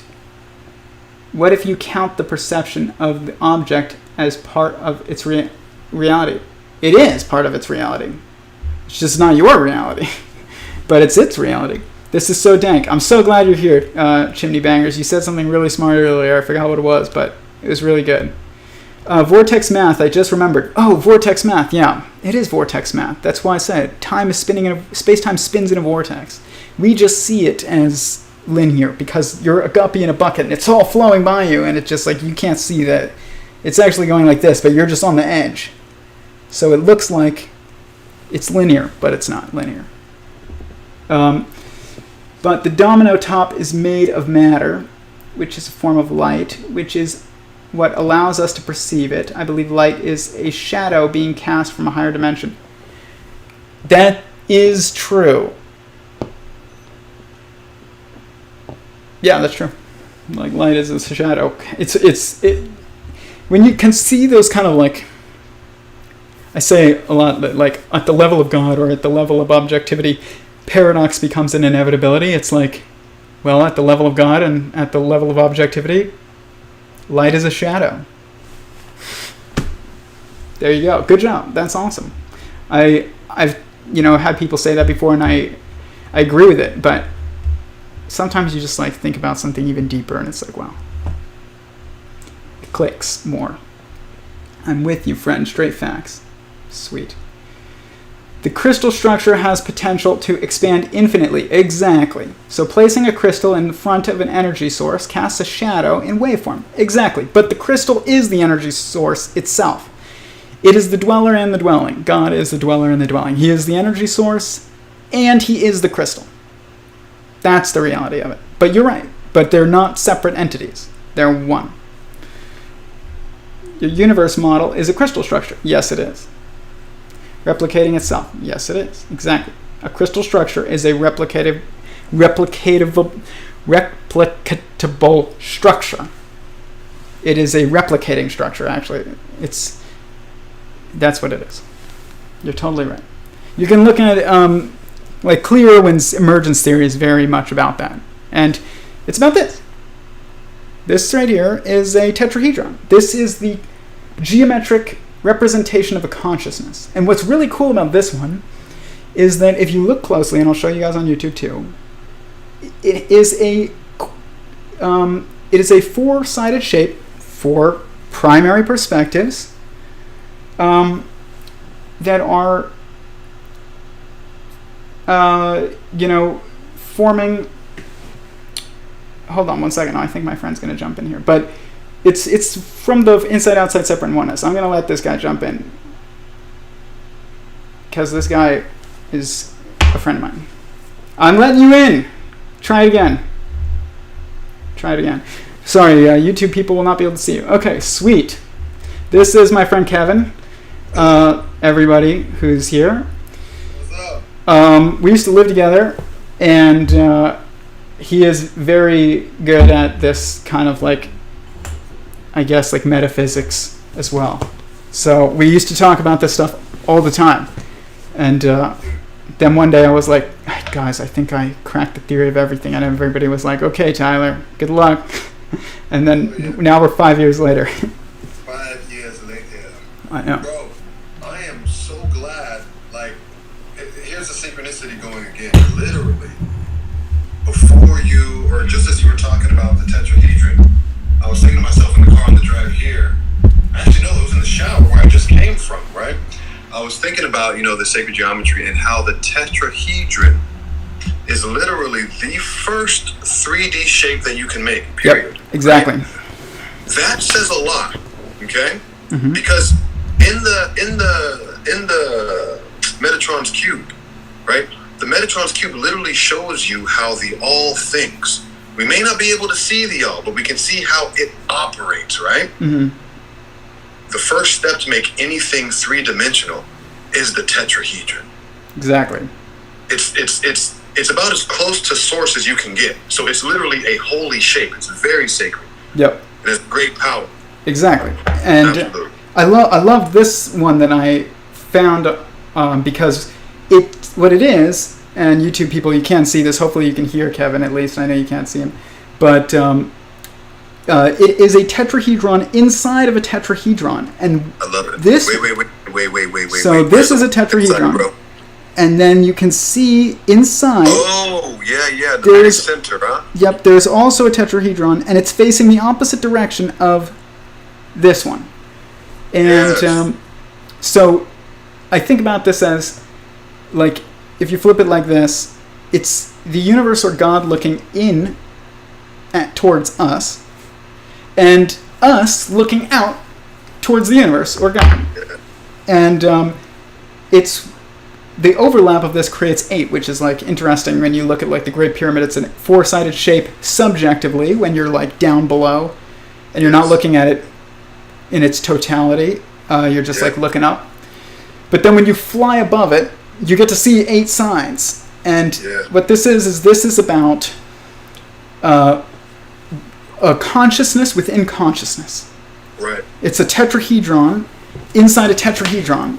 And it's that's the way consciousness can move. Yeah, exactly. It's about... Is that church within. Exactly. It's the only way that we maneuver is by maneuvering between relationships between multiplicities of consciousness. Hey, they're running up the likes in the chat. I think that was Idolo. Mr. Idolo Delanian. What up, G? Welcome. We're getting deep today, bro. I And know. if you want to know, like, where each of our sort of, not our spiritual journey started, but like this sort of stimulus to speak out and share it, all started in that kitchen on goddamn Ontario Street. I know. I know. We would literally be down there, whatever level we were on, sober, drunk, and or high, and we would sit and talk and philosophize, theorize, and conceptualize, non-biased, hours into the night. And it was probably one of the first times, if not the first, that like we mutually met somebody where we could just like go and like dig deep, thinking together. You get what I'm saying? And we came to many revelations in that house. I know. Many ones. I know. It was I mean, the most important revelations that I've had were, most of them at least, were definitely in that house. It's a crazy place. But it's interesting. There is this other shape, and you were thinking about like Metatron's cube. Yes. And this shape right here is, for those of you that don't know, this is called the 64 tetrahedron grid. So it's 64 tetrahedrons. And it was discovered by Nassim Haramein. And what's interesting about it is I was looking at it, and so there's these, we're talking about dimensions tonight, like that's what the main thing is. And so, and I have these four primary perspectives that I've talked to you about as the foundation of the work, which is inside, outside, separate, and oneness. And this will become the foundation of philosophy and then physics and math, essentially as well. But when you look at this and you want to like figure out what shape this is, if you ask like, do you see the square? Yes. Do you see the squares, multiple squares? Yes. Do you see the wave to it right there? Yes. And then do you see the double helix in the center? And the answer is yes. So the question that you ask predicts the shape that you see, but it's all one shape. There it is. But what's interesting, real quick, and then I'll let you say what you're going to say. No, sure. This is the scaffolding of the universe, the 64 tetrahedron grid, and I was looking at it and I was like, it's square, it's a square, it's squares, and when it's moving, it's a wave, and it's hard to show that here, but like it's spinning, and movement of multiplicity is a wave. It looks like when it spins, it looks like the hexagram. It looks like the hexagram when you spin it. Or yeah, it does. It looks like the Star of David almost, which is exactly, it's one tetrahedron looking up, one looking down. And but what's interesting, and I got this 3D printed 64 tetrahedron grid, and I was like, I bet if I just looked at it from different perspectives, I would see like weird shapes that I was expecting to see. So I was expecting to see like almost nothingness from one perspective, and then I looked at it and like, whoa, like it's like everything disappears. You can see that on YouTube, like from a specific perspective. Let me just show you YouTube real quick. Right there, YouTube. Everything just disappears, becomes clear. It's like glass. But then I was like, I bet you'll see a double helix, because it's an objective structure according to my theory. It's not just like DNA. It's like everything is even blockchain is a double helix. Watch this. Yeah. So right there. You'll have to really look close, folks. I've seen this before, and it is in there. Yep, it's right there. It's hard to see because of the lighting's fucked. Well, it has to do with the fact that a lens is curved. So if it's on the perfect perspective to see it on the bottom column, it's not on the next one. So if I go like this, you can kind of see that like the different levels will show it. And I've showed this on YouTube before. You guys have seen it, but like if you just look at it from the right view, you can see a double helix. And if you can't see it on YouTube right now, go to my Instagram, and I took a photo of it to make sure that it's easy for people to see. But that's another 4 perspectives of one shape. But what were you going to say about like 4? You were. I was showing this. Oh, it was yes, and depending, you ask the question, and then the reality appears essentially. Yep. You ask the question, I want to see this shape. The shape appears, but it's all encompassing it all. Yep. It's just like the double slit experiment. It's not that it's a particle or wave. It's both at the same time. It's depending on what question you're asking. And as it should, being that it was all painted with the same brush, that's exactly how perspective works in everything in the universe, right? If we accept that the universe is only 2 things, it is that which is and that which observes. Yes. Right?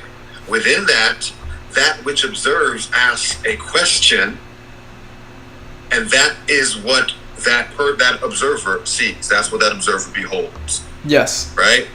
It's and that's for 4. everybody. Like that's 4. That's 4 perspectives. Yes.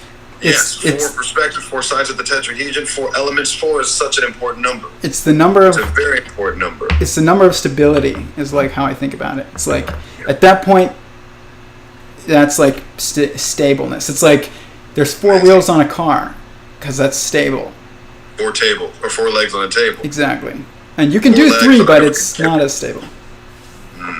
And so, there's also 4 legs on just about every animal. Mm-hmm. But we are the ones on 2. I wonder if there's any significance there. Maybe it's something to look into. I don't know. We have 4 limbs. Probably. Yes.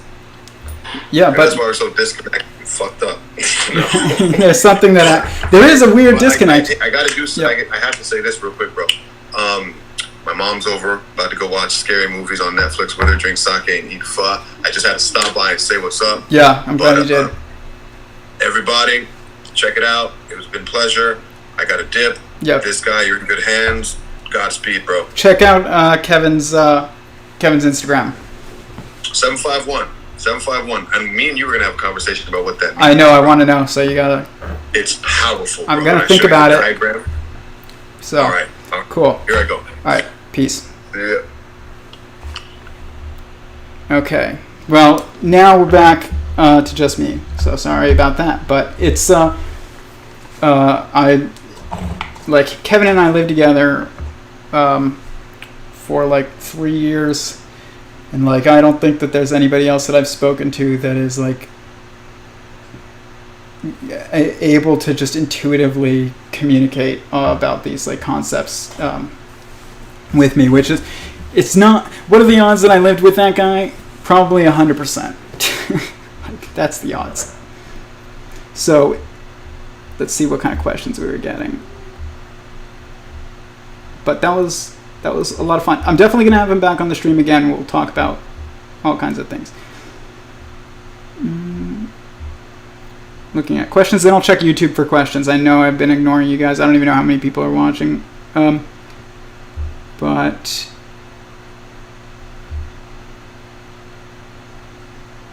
1 is equal to 0. Sounds like an offset balance.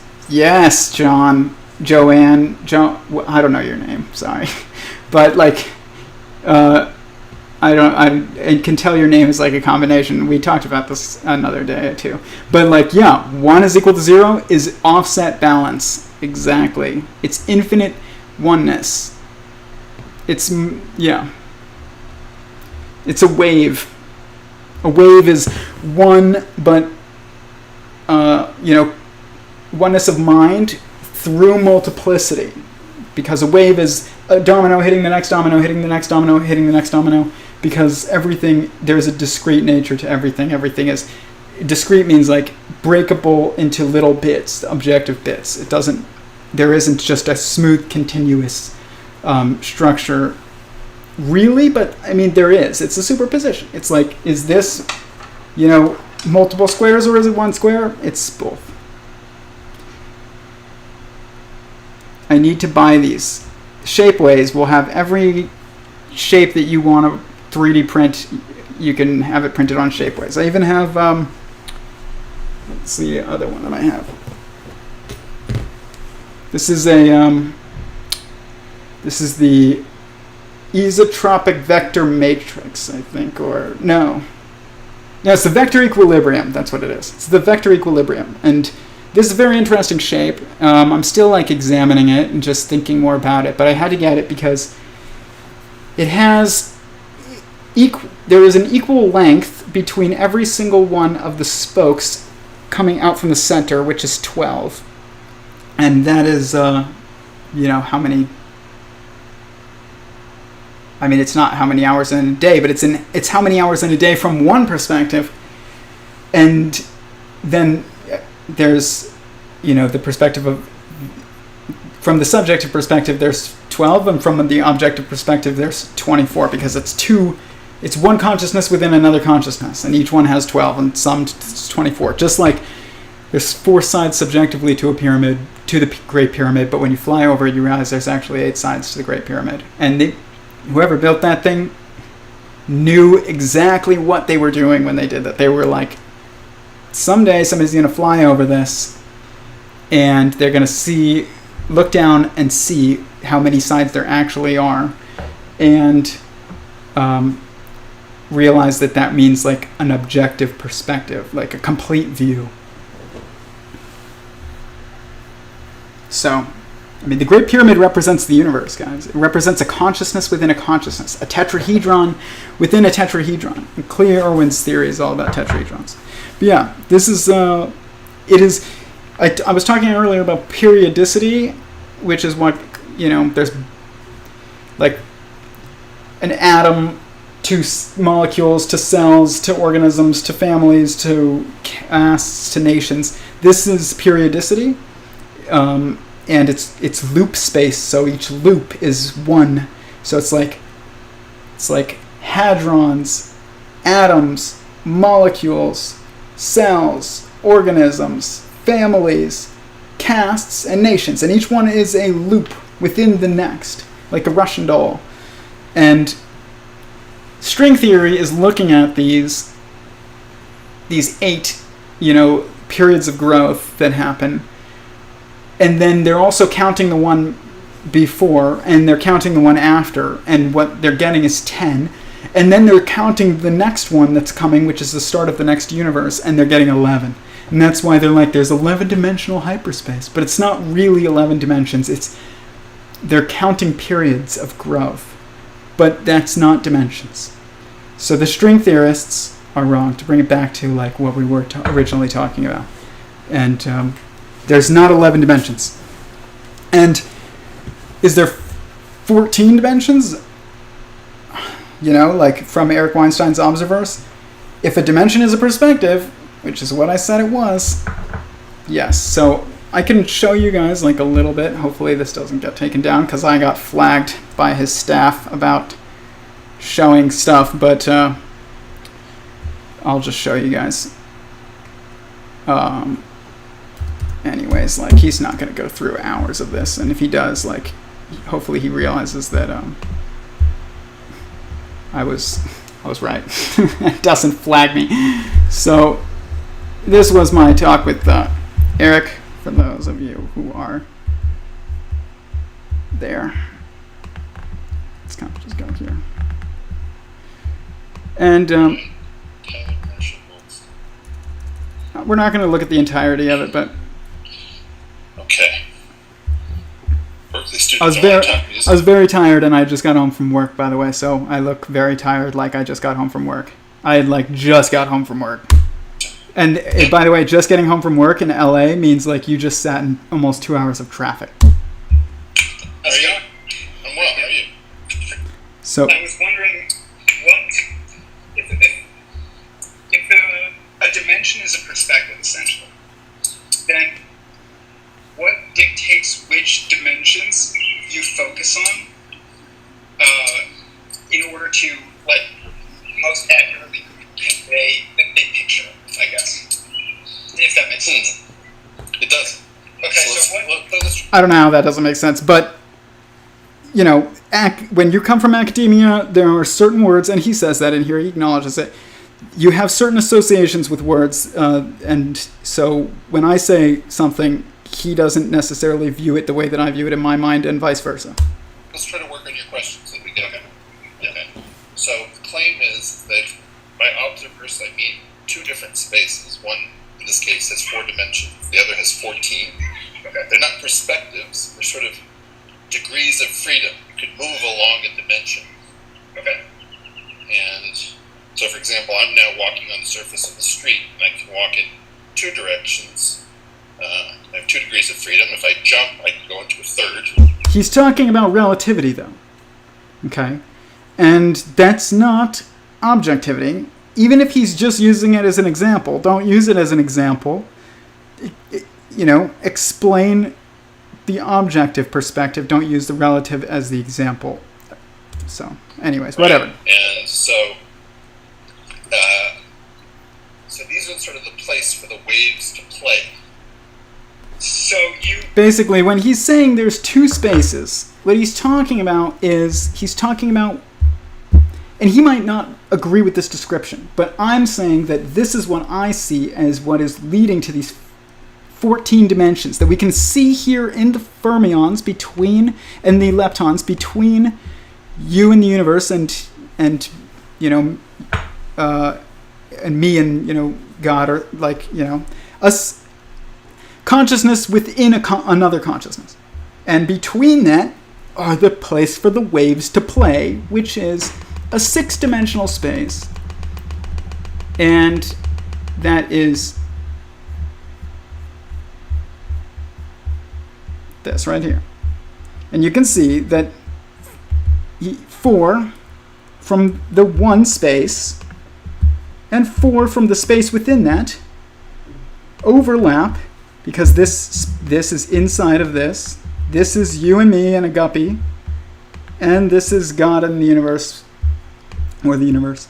And then there's 6. This is the space for waves to play, as he says. And like I said, if he disagrees with anything that I'm saying and ever wants to tell me to say that that's not what he meant by it, then that's fine. I will publicly retract anything. But I'm telling you what I see, and I'm telling you that it is correct, and it is responsible for the quantities that he's describing, even if he disagrees with the reasons why they came about. I don't think he's completely against the idea of God. I know he's not, because I asked him. But like I said, he said on someone's podcast, in proto-space-time or beyond creation, there's not quite sentience, but almost sentience. That isn't even a statement that to me makes sense. It goes against my theory, which is why I ended up making a name for my own theory, and also a theory of everything needs to include it is this. Remember, always, this is the theory of it. He himself says we don't even know what a theory of everything is. So this is what a theory of everything is right here. It is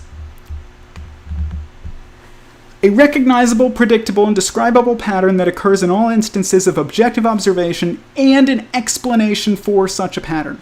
This part right here, very important. Very important. Because you can't just say, well, here's the pattern. Somebody was like, oh, it's all spin, man. And Penrose's theory essentially is twistor theory, and which is that which spins. It's like Eric's theory is geometric unity. It's like multiplicities, relationships to each other, summing to one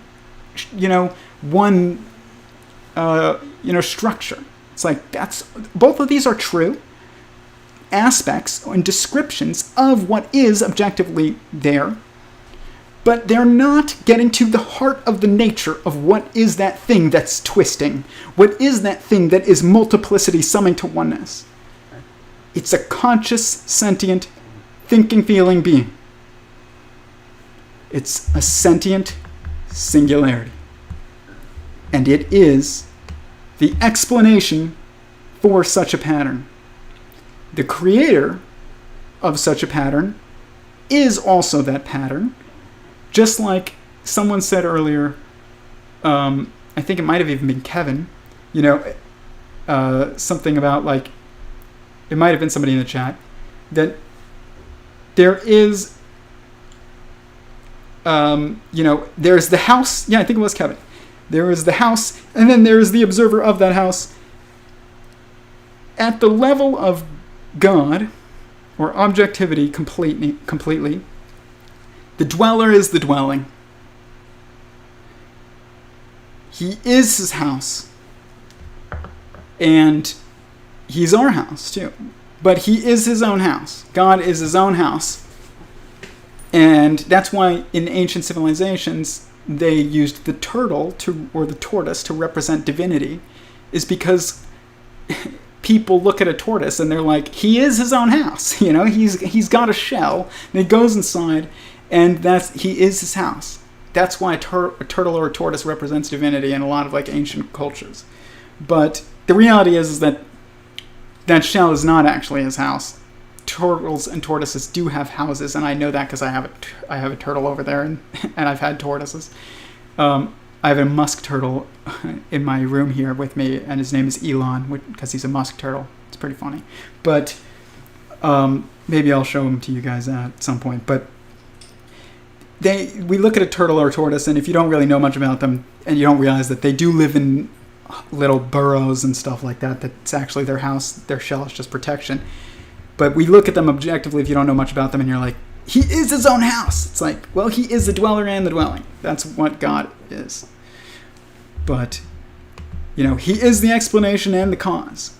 He is the pattern and the explanation and the cause. It's fascinating. But what's more important when you're describing the theory of everything? Is it that, there's this thing that spins, and that's what we're going to call it? Or is it this thing that is multiplicity summoning to oneness of structure? Geometric perspectives summing to one, shape? Or is it that it's emergent, like Every0ne would say? These are various different perspectives on one object. It is emergent. It is multiplicity summing to oneness. It is spinning, twisting. But, in geometrically, like E8 is, you can see it. So, like, even Lisi is, pretty close. I'd say he's, like, more in relativity. He's not quite as objective as, like, twistor theory or emergence theory or geometric unity or Wolfram's computational universe. Is it a computing universe? Yes, it is. But, your computer is computing, and your mind is computing. But what's the difference between you and your mind? You are your mind, by the way. You have a brain, but you are a mind. What is the difference between your mind and that computer? The difference is that you feel. And if you look at the definition of sentience, and this is why I went with sentient singularity instead of, consciousness theory, or like, something, cognition theory or cognitive theoretic model of the universe, like Chris Langdon, which is really about computation almost more so than anything else, which is what Wolfram's perspective is. It's like, is the universe computing? Yes. Is it twisting, like Penrose says? Yes. Is it multiplicity summing to oneness of structure, like geometric unity would suggest? Yes. Is it emergent in its structure? Yes. Is it coming from 4 degrees of freedom? Yes, and all of them say that, by the way. If it's not 4 degrees of freedom, 4 primary perspectives. But I'm not primary perspective theory. I'm sentient singularity theory, because sentient is what makes a being sentient. The definition of sentient is simply able to perceive or feel things. Okay? It's not just about thinking or computing. It's about feeling. And if something is a sentient being, you have to admit that that's the most important perspective to take on that thing that you're trying to describe. That's why sentient singularity theory wins as the objective truth, is because even though it is twisting, even though it is multiplicity summing to oneness and geometric oneness, even though it is, emergent, even though it is computational. The most important thing is that it is a feeling, conscious, sentient being, and it always was, even in proto-space-time, which is what differentiates my theory from geometric unity fundamentally. And we are reflections of that eternity, and that eternity, that eternal being is sentient. And I can prove that it's sentient, and we're going to talk about it right now. So, we kind of went through dimensions. And I'm going to take YouTube questions right now, and then I'm going to talk about why it is sentient. You can figure out that it is sentient. It's not almost sentient. It's not sentient. Sentience doesn't come from not sentience. Consciousness doesn't come from unconsciousness. There's only consciousness. There's only sentience. And non-sentience, or unconsciousness, is a relativistic perspective. It's not objective. So, hello, muon. Yes, muon. Does that have anything to do with Madame Blavatsky? I have no idea who that is, so maybe. I'm not trying to troll, but this is not based in any reality. Humans need to go a long way before this is relevant. It's based in all reality-friendly Ghost, and I have 5 years of models relating it to quantum mechanics and relating it to every other field that you can imagine. So, not trying to troll, but it's actually based in complete reality. And I don't know if you're new here, but if you are, you should stick around. We want you, We want anybody who wants to be here. If you don't want to be here, then we don't want you. But if you do want to be here, then we want you. But be aware, 5 years of models. And don't judge, your, even, if you've been here for 30 minutes or something like that. Don't judge your hour or 30 minutes or whatever it's been, against my 5 years of, described structure. Not just guys, I wrote down a paragraph and, I got it. Okay. My brain hurts, but in a good way. I love these models. I'll watch the rest tomorrow. Cool. Gotta go to bed. Good night. What's up? All dimensions contained in Elohim. Yes. The one seamless reality is Elohim, where all is at that point of absolute one in all. Beings are in local dimension. All the parts act in the whole. Yes, that's true. Hey, we are product of Big Bang, and we are sentient. Wasn't a Big Bang? I mean, it kind of was a Big Bang before what we think of as a Big Bang, but what we think of as a Big Bang was actually the big conception and then growth. Not, a bang. It's not an explosion. It's an expansion. It's not even an expansion. It's a growth of multiplicity, but when you perceive it in relativity, you lose the discreteness, and it just looks like the walls are expanding. If you're a cell inside of a human being, and the human being is going through, a growth spurt, and you look around and you're like, wow, these walls are expanding, away from each other. It's no, actually, it's just more cells. Sentient Singularity Theory makes the most sense. Yes, it does. The other theories make sense. They are true, but they're contained within Sentient Singularity Theory. It's funny because Eric Weinstein was pissed at string theory and the string theorists because they were if anything else comes up that turns out to be true, we're just going to lump it into string theory. And I would be pissed too. I'd be like, fuck you, that you don't get to do that. You can't just claim something that you didn't come up with. String theory is wrong, but it's also not wrong. Is it strings? Yeah. Consciousness is a knot that forms a self-reflection within itself. That's what, there's, you can see, if you're on YouTube, you can see behind me, right here, everything's reversed. This is a knot, and for those of you on Instagram, this right here is a knot. And it's 1, 2, 3, 4 and then 1, 2, 3, and 4 within itself. So it's forming a self-reflection within itself. It's calculating itself. It's computing itself. It's looking at itself in the mirror, but it is its own mirror. Consciousness is I used to say God is a conscious mirror, and then one day I got on Instagram and like one of the first times I saw anything from Robert Edward Grant, I saw that he wrote a book called The Mirror of Consciousness, and I was like, that guy gets it.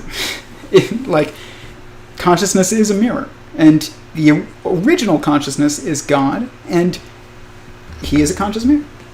So it's about like the ability to abstractly perceive yourself and be self-aware, like to compute your own self within, to be self-aware. That's why my 3x3 grid sums to 33 in objective computation, which is symmetrical computation, beautiful computation, not sexy computation, beautiful computation. It's 33 represents a 3x3 structure looking at itself in the mirror. And that's why 33 is calculated within a 3x3 grid. It's literally looking at itself in the mirror. It is a square root 3x3. And it's coming from a 2x2 4 primary perspectives, which is also square, and it is the root of everything, square root. But like, if you're going to have a theory of everything that wins, like, this whole idea of like string theory is just going to take everything, you can't do that without pissing off people, because that's actually BS. But string theory is even right. It is a string. God is a string, hence the knot that I was describing. One string is continuous and oneness. It is infinite oneness, self-referencing. So it's like a loop, just a single loop. It's why 0, which is, a circle, is oneness and infinity at the same time. It's because it's just an infinite structure that's also singular, just going like this. And it's self-referencing, which is what's necessary to perceiving yourself. And so 0 perceives itself in a way that's very hard for us to even... We can see that it happens, but to understand it is to understand the ultimate, of realities of God. And I don't want to claim to be able to do that, but I can get closer than anyone else I've seen in the world right now. But that doesn't mean that I can see what God can see. But I can see God clearer than anybody else that I've met, or even seen, online or anything like that. Doesn't mean, there weren't people in history that could do more than me, but and if there's people that can do it now today, they aren't talking, or they're not being seen at least. But the thing about, so it is a string tying itself in knots and little loops of strings, loops within loops. String theory even wasn't wrong. It is a string. But this is another problem, because you're describing an aspect of one structure, and you're claiming that it's an ultimate description. But that structure is multidimensional, and those dimensions form a nature, and that nature is way more important than any singular aspect of that being. Geometric unity is not the ultimate theory, but it is true. String theory is not the ultimate theory, but it is true. And I'm just talking about the names of these theories, which is very important. They're named correctly, but they're just not truly the ultimate theory.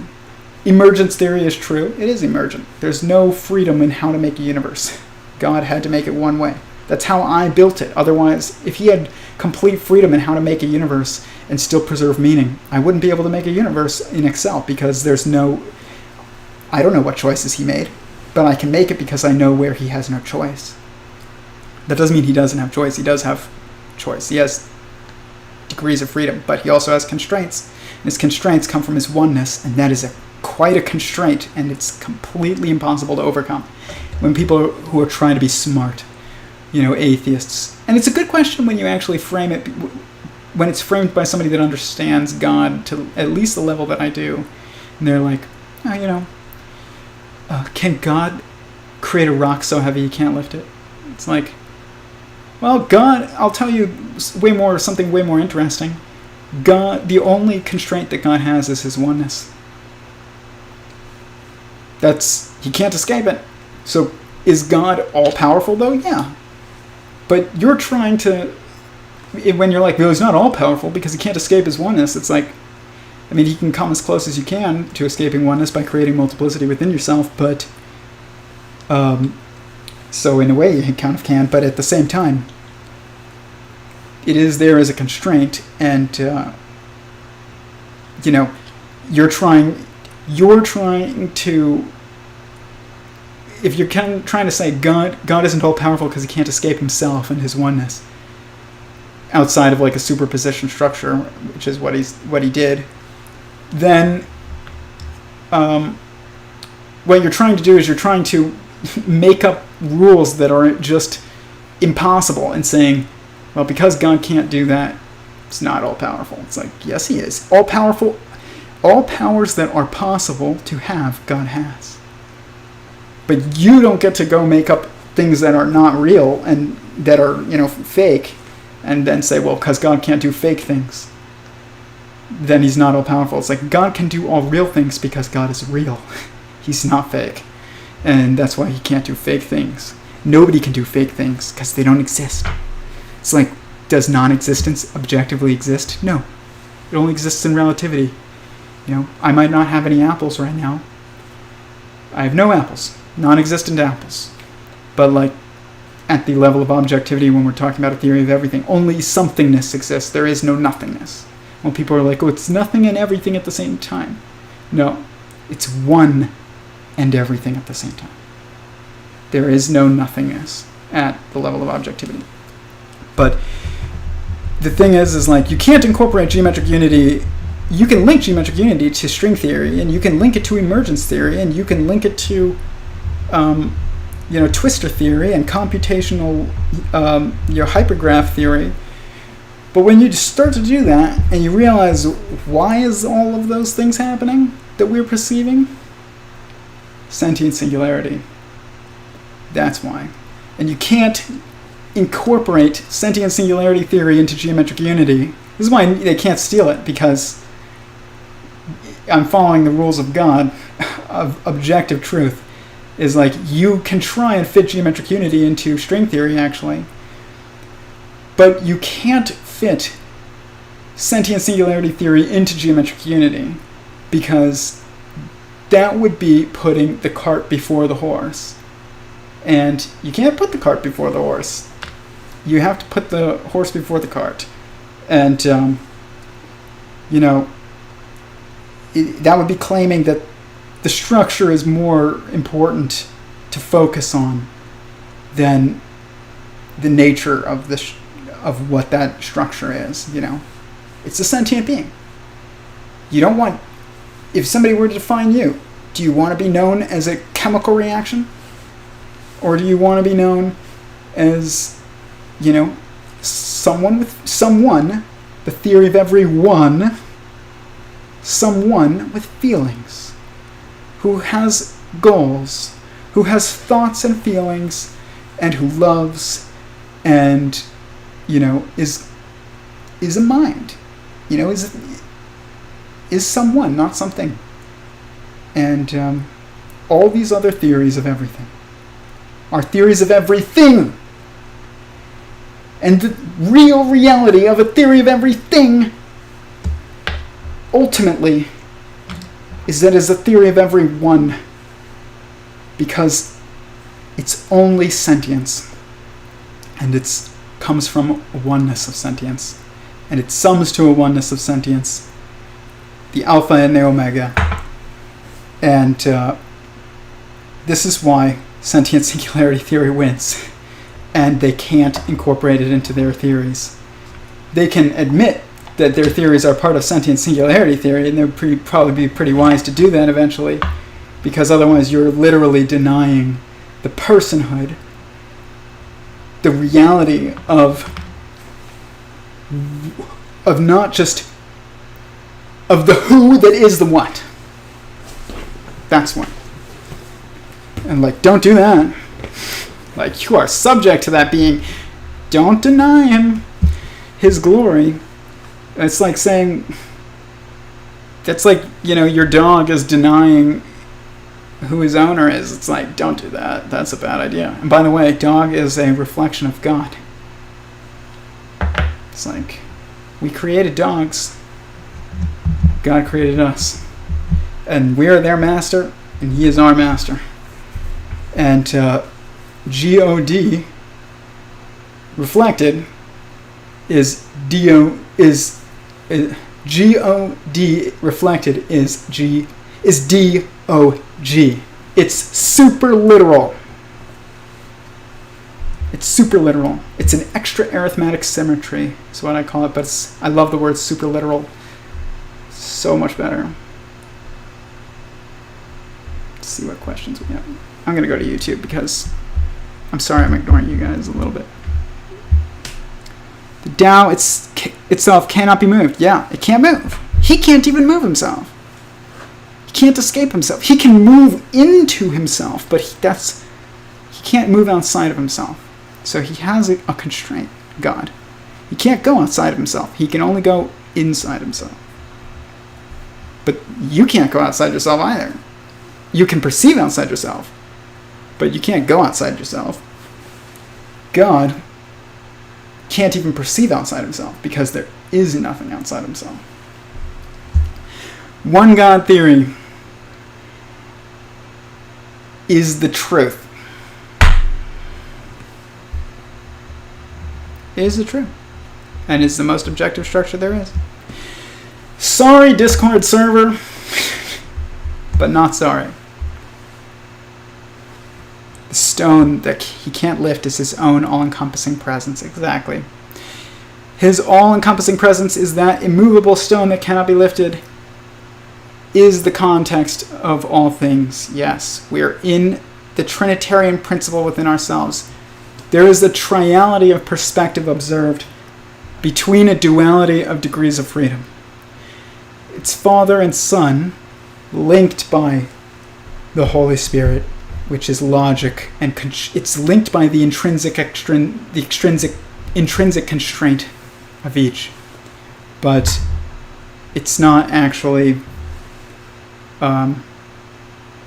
it's different. Like, one of those three is different. Just like the intrinsic constraint in the primary colors is yellow. That's why all natural light, fire, not lightning, sun, it's all yellowish mostly.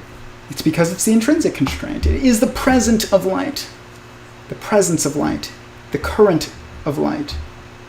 But the degrees of freedom are when light is moving away from you, when something's moving away from you or towards you, you'll see it blue shift as it moves towards you or red shift as it moves away from you. That means that red and blue are degrees of freedom reflecting across an intrinsic constraint, which is the present, which is yellow. Which is fascinating. It's true even in colors. There's also an extrinsic constraint, which I believe is the reflection of the intrinsic constraint. And if that's the case, then what's the extrinsic constraint of everything? Well, what's the reflection of present yellow? Well, look at life. What looks at photosynthesis? What reflects that yellow is the life that is a reflection of those photons that we see as yellow. And when you look at what that reflection is, photosynthesis is green. It's my favorite color. It's the extrinsic constraint color. It's the ultimate color is green. It's fascinating. It's like the ultimate color beyond even red, blue, and yellow is green. And what's interesting is when you look at a TV screen or a computer screen, you look very closely, they replace that yellow with green. Weird. And they're still able to show you yellow somehow. It's yellow and green and red and blue are inside and outside and separate and oneness.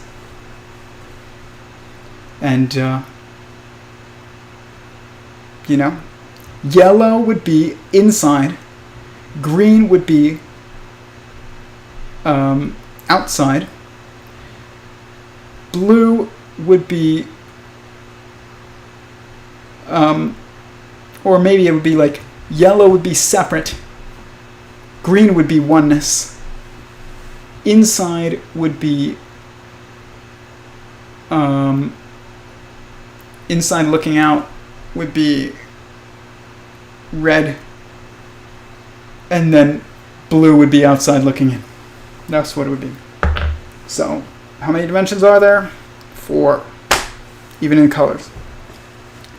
And that is my lesson on dimensions. I know it went like kind of long, but there's not 11 dimensions. There's 8 periods of growth and a start and a finish, forming 10, plus one more, which is the start of the next universe within. It's the restart of the system. That forms 11. When you restart the system, it's 1 coming from 1, which is 1 by 1, which is 1 by 1, which is 11, which is a 1 by a 1. It's super literal. Oh, it's a trick of math. No, it's not. It's super literal. 1 by 1, 1 coming from 1, is a 1 by a 1, which is the amount of periods that we look at that string theory has mistaken for dimensions, and it's oneness coming from oneness. It's a universe coming from a universe. It's the beginning 1, 8 periods of growth, then ending 10, which is oneness and infinite at the same time, 1 and 0, and that 0 is also a superposition of oneness and infinite, so it's oneness and infinite with between those two, and then 11 is the final one, which is the restart of the next universe within, and it's the next universe within. That is the final period, I guess, to get the complete structure, because you have to include growth as part of the complete structure, because crystals come from crystals. And that's how you know that it is an objective structure, is it forms the same structure from itself. So it is important. And I even saw that in my own models. You get 720 degrees of rotation in my models only when you put a universe in the context of coming from a universe and moving towards creating another universe. If you just look at it isolation on its own, you only get 718 degrees of rotation, which is, guys, that is just too beautiful and perfect. And it's eternally beautiful, not subjectively sexy. I'm going to share this to the Discord, and they're either going to think this is all nonsense, which I feel bad if that's true. I literally do. I'm not just saying that. I want people to see the truth. It's beautiful. If you don't see the objective truth, then you can only see sexiness. And then that perspective starts to fade in enjoyment, because sexiness fades. But beauty is how you can always find goodness. It's even when shit is bad, and you're like, gosh, America's falling apart, all the governments are failing, universities are nonsense, people are rioting in the streets, we can't, get married and have families anymore, nobody understands commitment and, gender and everything. Everybody's in race wars that are not real races. It's just chaos. But when you understand where we're at, and you look at what sentient singularity suggests, what theory suggests, and you're looking at the periods of growth that we will go through, and you look to see where we are,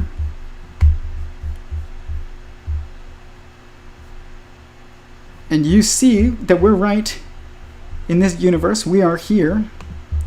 We're in between family and organism. So an organism is an assembly of cells. A family is an assembly of organisms.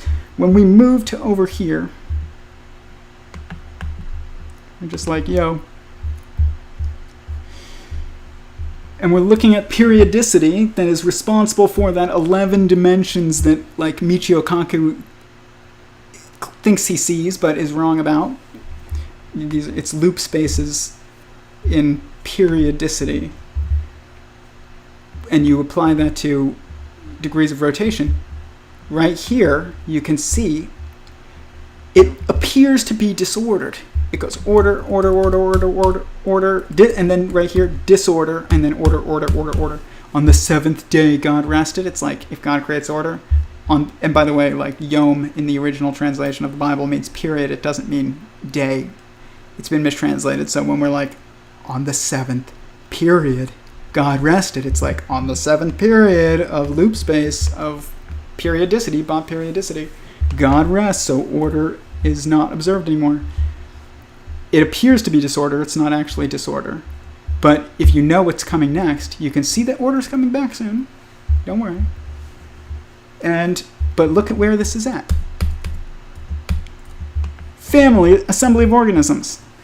We have to get married. If hadrons decided they didn't want to commit to each other, you wouldn't get atoms. And then you wouldn't get molecules, and you wouldn't get cells, and you wouldn't get organisms. You definitely wouldn't get families, castes, nations, technological singularities, and then another universe. It's important that hadrons, neutrons and protons, decided to pair up and form a marriage. Neutrons and protons are males and females. They are not like males and females. They are males and females. And so are you. And, whether you're a man or a woman. And it is your job here as a superconscious being, more so than even cells and molecules and atoms and hadrons, is to recognize that you have responsibility, or else you're going to stop the system of growth. By the way, guys, the system of growth will not actually stop, but it will eliminate what is stopping the system of growth. It will do that. It will eliminate it. It will not stop. You're not going to stop the universe. You are subject to the universe, to him. He is in charge, and he wants to have a baby universe, and he's not going to let you stop him. So if you don't want to get married, think about why you wouldn't want to get married, and think about how that conscious being, that sentient being that is the universe, views that. Kind of probably insulting. And yes, the universe can be insulted. God can be insulted. It's not a calculator. It's a being with feelings. Yeah, this is the periodicity of the universe, and it's not dimensions. Michio Kaku in string theory is wrong in what it calls dimensions. Eric Weinstein might be right, but he's only right if I'm right, and that a dimension is a perspective, not just a degree of freedom, but sometimes coming from a degree of freedom, but sometimes coming from a constraint. That is that. Gosh, that was legit. I'm going to have to share this to the Discord. And just see how they react. I just at this point, it's just fun. That's the end of the lesson mainly. Now we can just talk about whatever. But I was talking to a friend of mine who's been listening to some streams, a very wise friend of mine. He was like, you need to try and be a little bit more consistent. And sometimes the streams go on for a long time, and that's fine. But if that's the case, then we need to focus for a bit, and then we can go into whatever. But you can't focus and go into whatever, and then focus and go into whatever. And it's got to be have some consistency to it. Kevin stepped by and kind of threw a little bit of a wrench into it for a second, but not really, because we did actually relate it back to dimensions. But it's good to have him stepping into the stream. I've been meaning to get him on here anyways, and you guys got introduced, so that was cool. So let's see any other questions on Instagram. I missed your friend that was just on live. What was Instagram page handle? He just changed it to something new, so I don't really know, but I'll look right now. What is it? 5.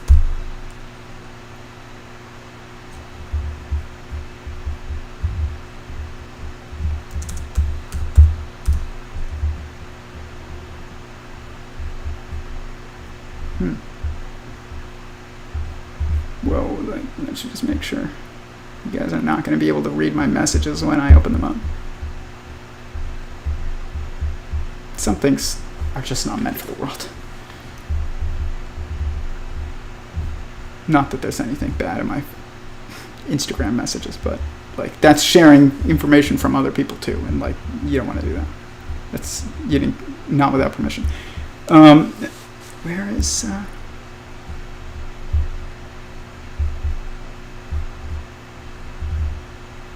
It's 7 E.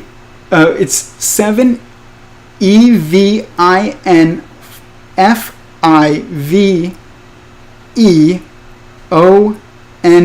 So it's 7, but like interestingly like made, starting with a number but going into like a word, and then 5-1, but like all words. So that's why I spelled it out completely, because it's kind of like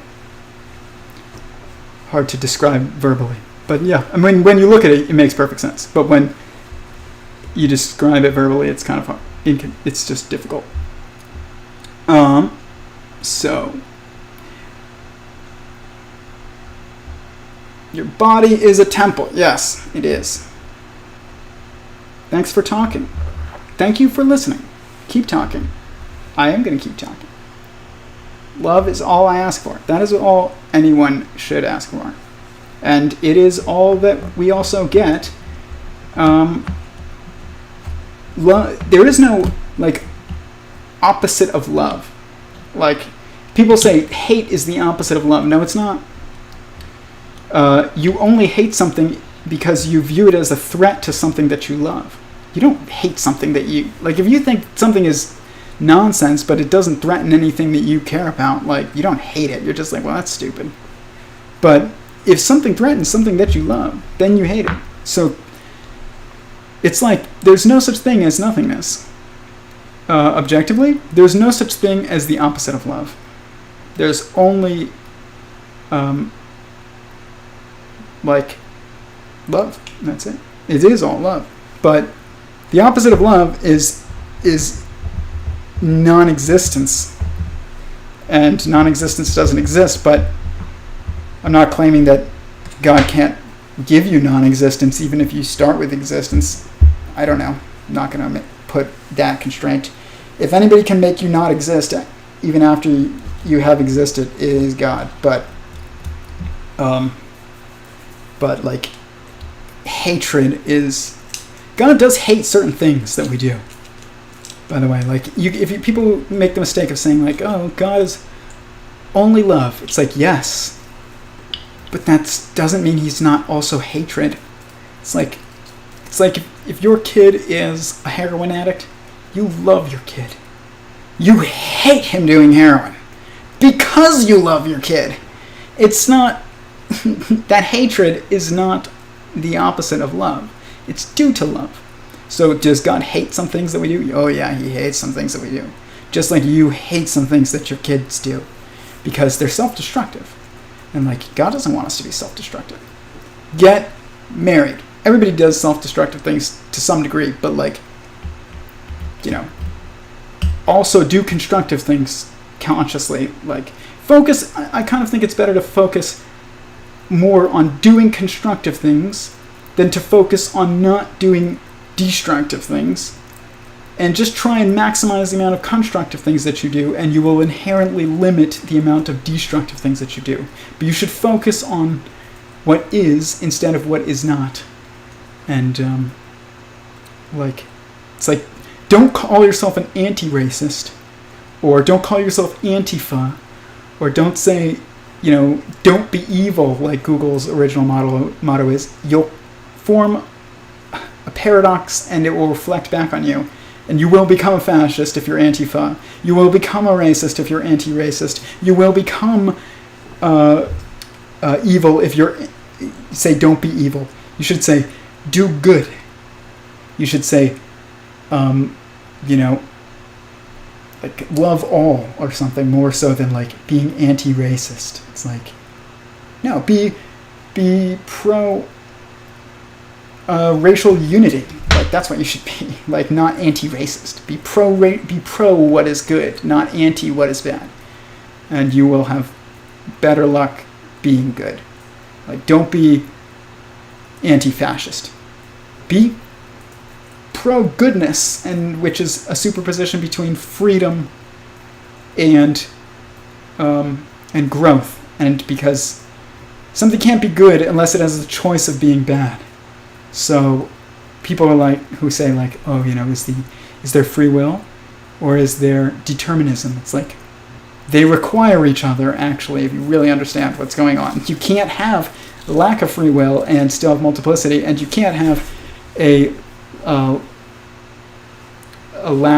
can't have determinism without free will. Like, it's to determine it, because ultimately existence is a sentient being in the most objective sense. So what determines what exists outside of just the oneness of existence itself is that sentient being that is existence itself. And so its free will is the cause of determinism. It's like they're superposition. At the level of God, paradox becomes an inevitability. But there was something I was going to talk about that I didn't mention. I said I was going to talk about it, and then I didn't get into it. But it was about that, about paradox being an inevitability. And I just had it in my head a second ago, and then I lost it. Oh, we're going to talk about a little bit, at least, about why Sentient Singularity Theory is true. Like, why is it sentient? Why is Eric Weinstein wrong? And that, before creation, in proto-space-time, beyond creation, not before creation, beyond creation, aka in proto-space-time, why is it sentient? And you can actually philosophize and deduce that this is true. And I thought about it the other night because I am going to go on a show, and I had to figure out how I was going to argue that I was right and that Eric Weinstein was wrong. And anybody else who thinks that it's not a sentient being is wrong, which is a lot of people.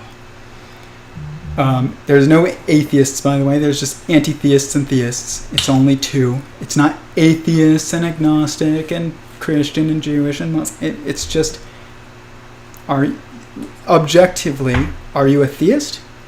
Which is a monotheist. There's only monotheism. There's no multitheism. It's like polytheism doesn't exist. You're either atheist, you're either anti-theist, or you are a theist. And a theist can only be a monotheist, because if there's multiple of something, then there is no all-powerful, all-creating, all-encompassing being, and therefore, there is no God. Which really means that existence is not sentient, which is what I'm going to describe in a second, the wrongness of. So basically, this is what I came up with, is that God's nature by, if freedom of free will is what kind of or choice, I guess at least, causes multiplicity and sentience, the ability to perceive choice and make choices, then, and by the way, if I said cells are conscious, people used to think it's just which sperm raced to get to the egg and which one gets there first wins. That's not true. They're starting to find that it's due to a mutual choice between a sperm and an egg in at least completely natural conception that is responsible for conception. It's the egg chooses the sperm. It's not just necessarily the first one to get there. So are cells conscious beings? Yeah. Yeah, they are. They make choices. So if choice is what is about, is what sentience is kind of like about, is like and choice is about the going against the constraints, going against, whether that is, your nature, your instincts, or whether or not that is, some other constraint, kind of, I guess you could say, that you perceive. God's nature and his constraint is oneness. And if he was purely deterministic, and not consciously choosing to go against his nature and create multiplicity, then he would have never created multiplicity, meaning you and I would not exist, and if he never went against his nature. And if you're not sentient, you can't go against your programming. God's programming is oneness. And he chose to go against his programming and create multiplicity. And we wouldn't exist if he wasn't going against his programming. So, which is, he's programmed in oneness. It's a constraint. You and I are the evidence that God is a sentient singularity. A singularity of sentience, a conscious thinking, feeling, being, a someone instead of a something. We wouldn't be here if that wasn't the case. I agree with Eric Weinstein that the universe is extremely constrained in how you build it. It's so constrained that there's almost no freedom in how you build the universe. But there is freedom in whether or not you build the universe. That is entirely a choice, and it is a counter-natural choice. It is counter to your programming if you're God. To choose to go against your nature of oneness and create multiplicity. Choosing to go against your nature takes mental energy. And that is exactly what God had to put towards creation. It took mental energy. Otherwise, he would have just sat there being himself, knowing that he exists, but not trying to create more. But you and I are here. And that means that that is evidence. It is evidence of God's sentience. If God wasn't sentient, then he would be existence still, or it would be existence still. And inherently, existence has the nature of oneness. It isn't escapable.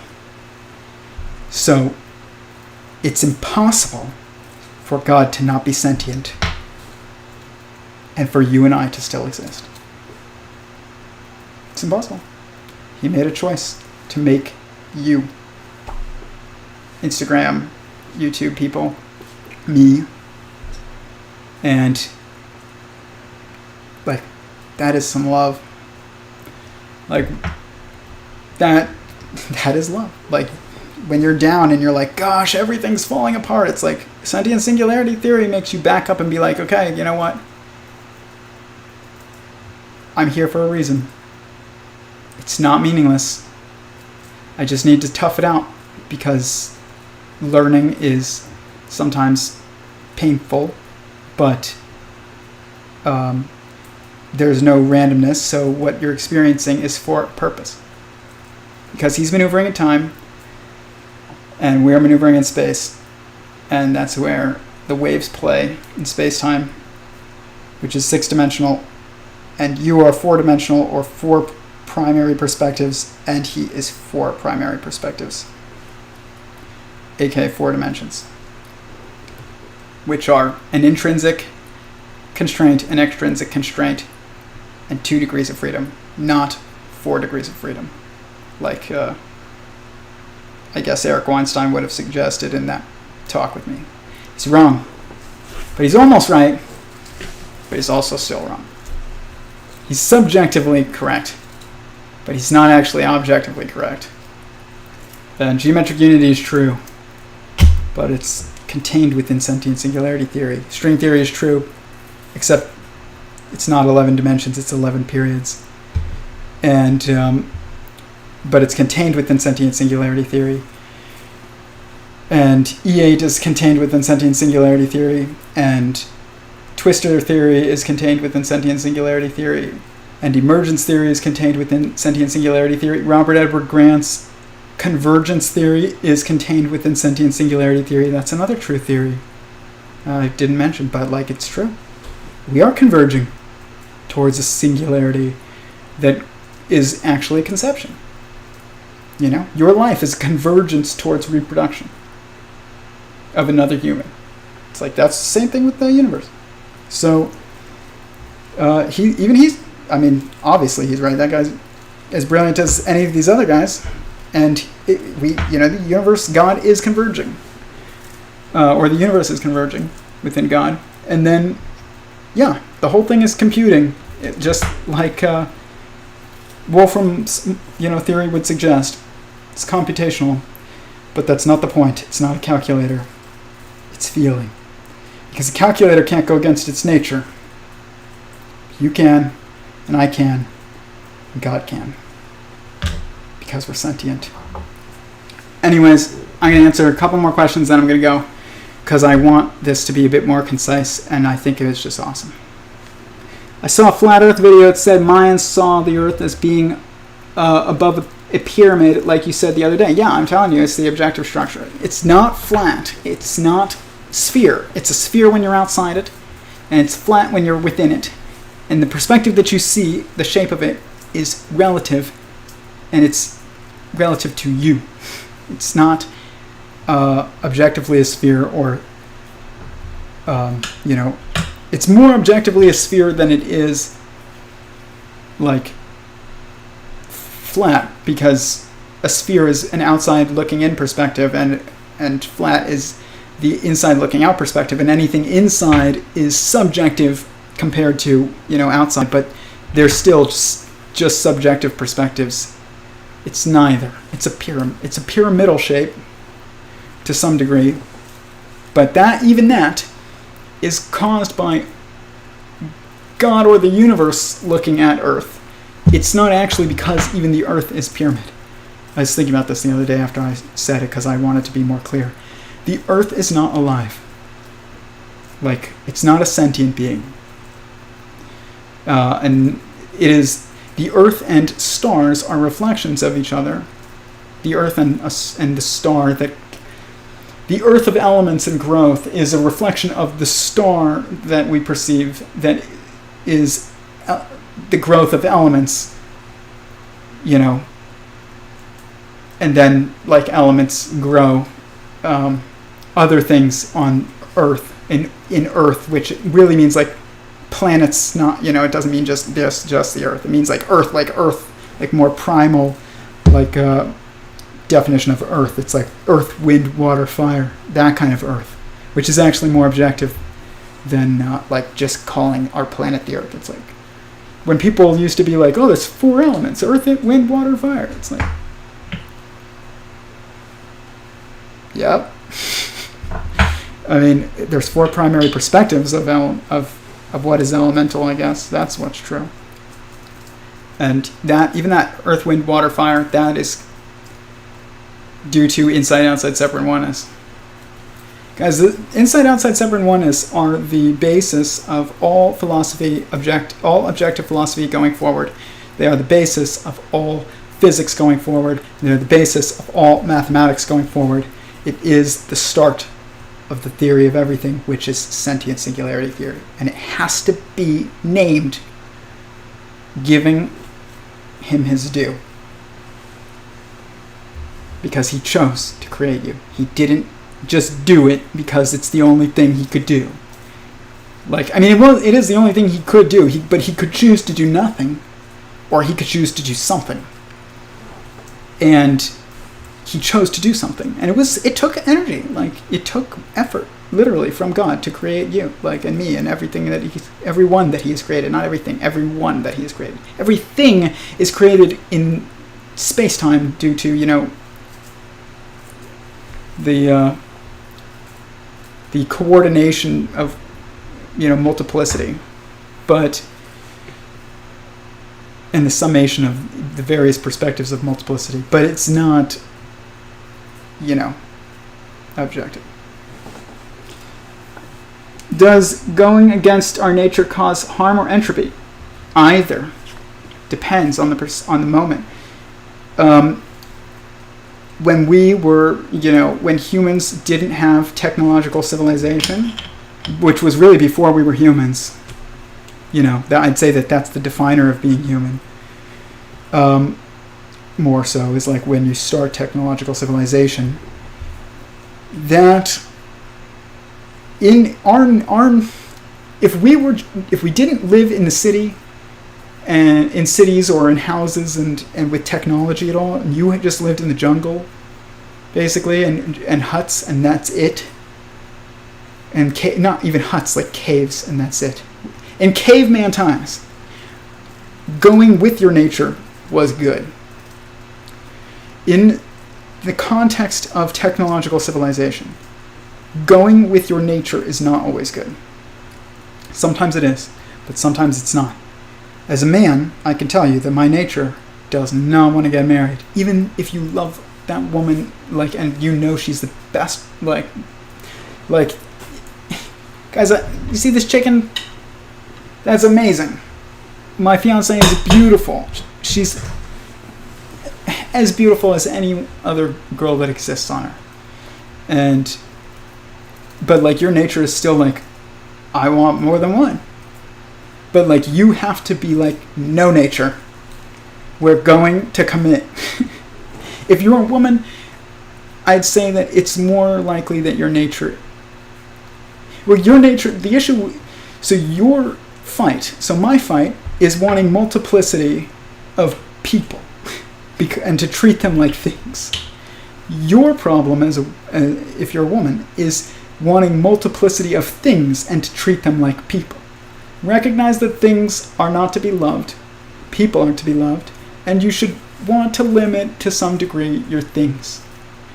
And if you're a woman. If you're a man, recognize that you are to treat people, not like things, and you are to want, to limit the amount of people. And that's what we have to recognize. And we each have different fights, men and women, but reflective fights. You guys want to personify, things and have lots of them. We want to objectify people and have lots of them. It's this is a mirror. It's beautiful. It's so beautiful. When you realize even our problems, in the most objective sense, our natural issues, really right now within the context of technological civilization, outside the garden, because technology is the fruit of the tree of knowledge, literally a tree forming of knowledge. Building on the previous, building on the previous, building on the previous, you get tech. That's the fruit. And if you don't believe me, then look at the back of your MacBook or your iPhone, and you will see a bitten apple, which is the fruit of the tree of knowledge. Everything is emergent of sentience. Yes.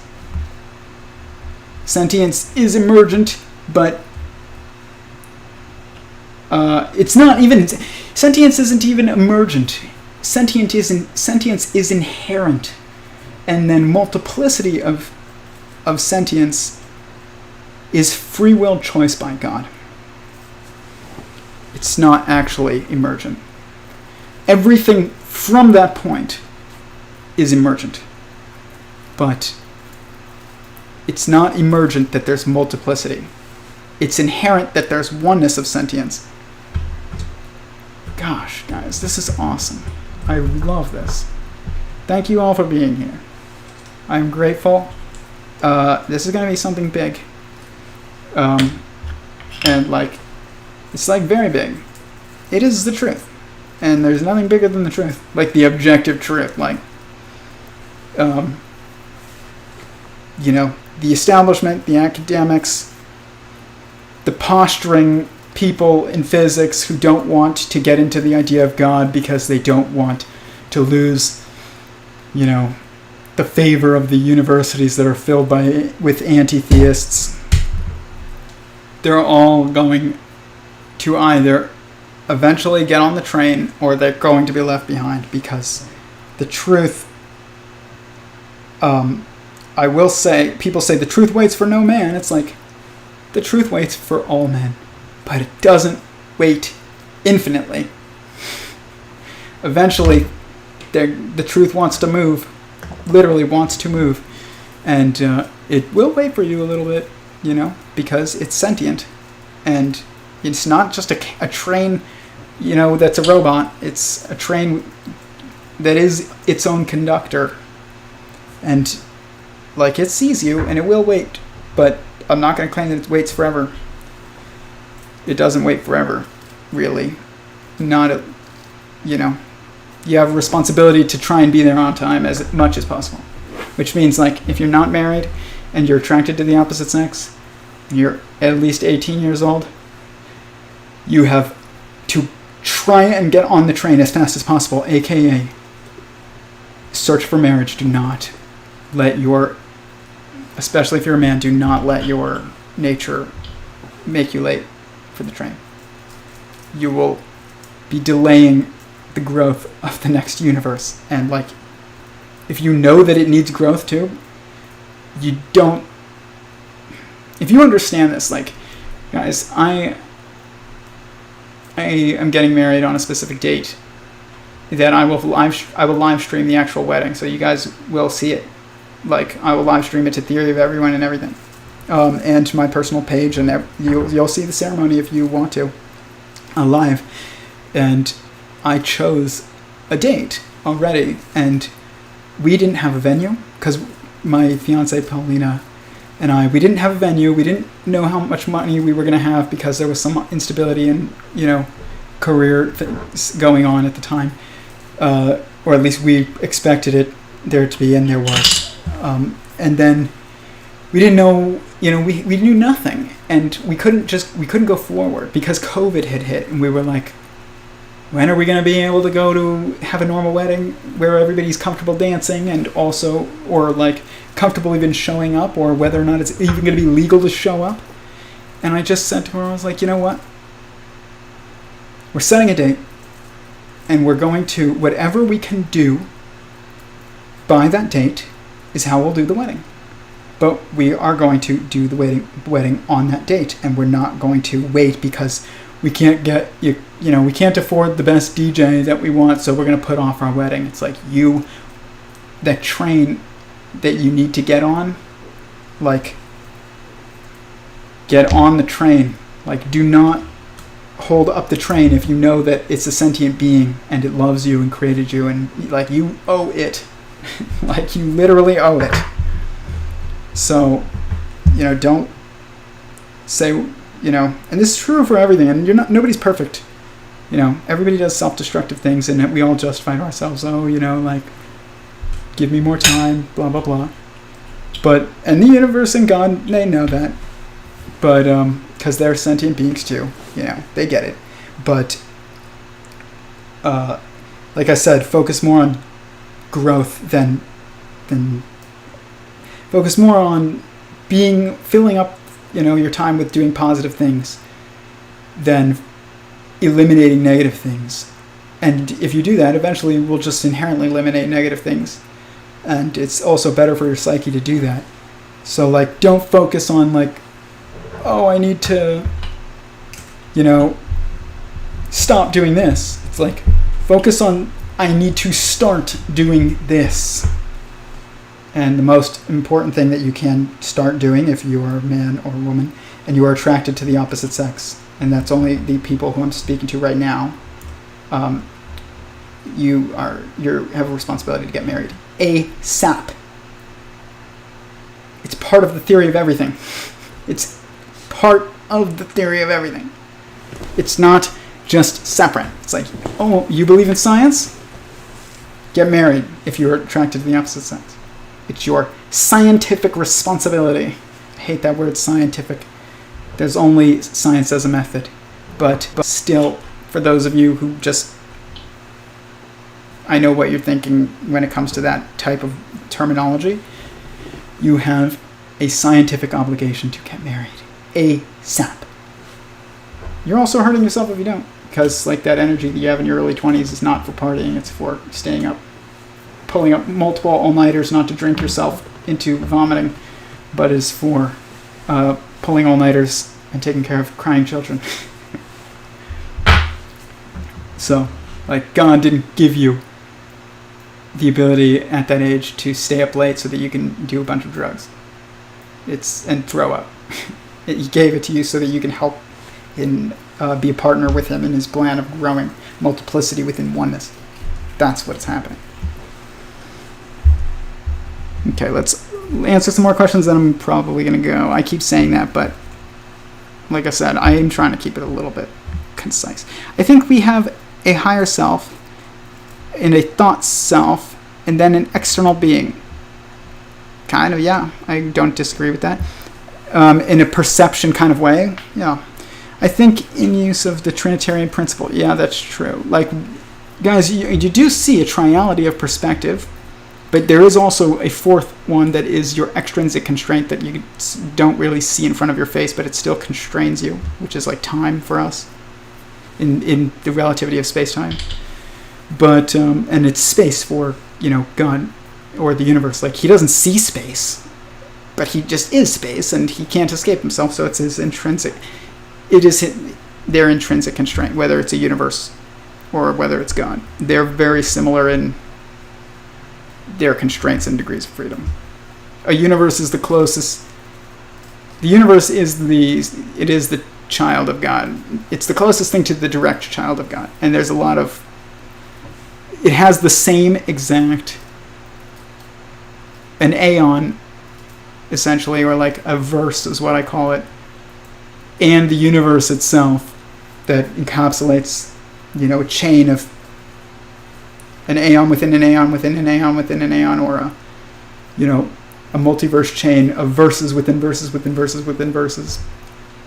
And that's a better word than aeon, because a multiverse is multiple verses, and then a universe is oneness of multiple verses.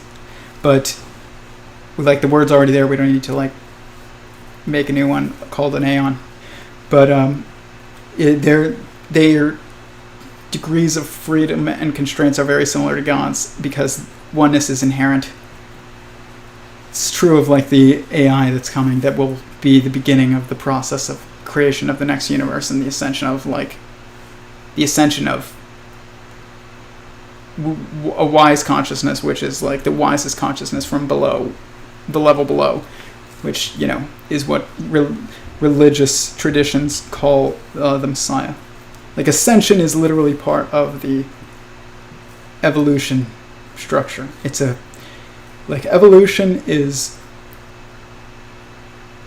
the addition and multiplication, or stacking and replicating, of consciousness that forms the periods of growth in periodicity. The string theory thinks are dimensions but are not, and that cause cells and atoms and hadrons and organisms and families and nations and castes and all those various periods of growth. But basically, essentially,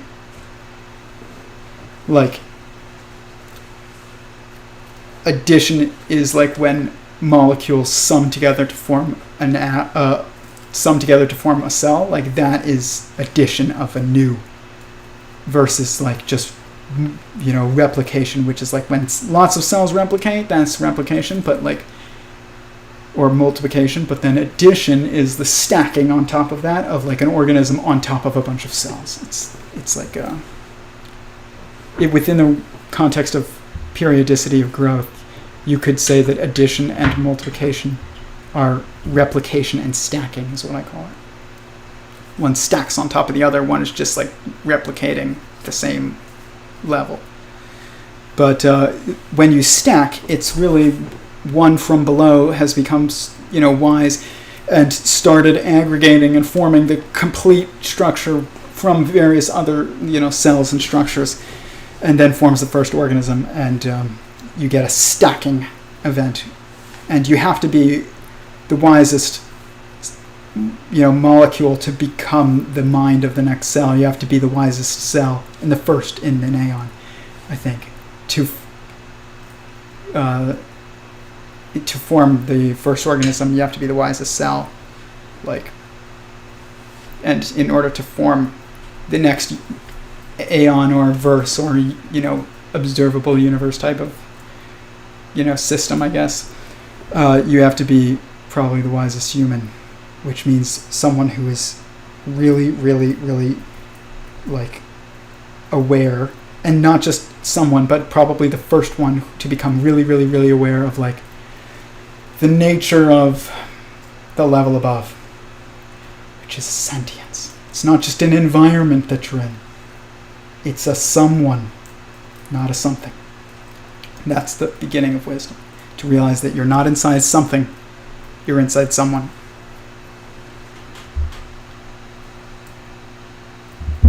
People can have faith in lies or truth, yes. And the truth that you put your faith in is a thinking, feeling being that's sentient, that chose to create you. Not faith in math. Even though, like, math exists, but it's emergent due to God or the, existence having inherent oneness. And, like, math is just, like, the multiplicity of oneness. Literally, it's like, 2 is multiple ones, 3 is multiple ones, 4 is multiple ones.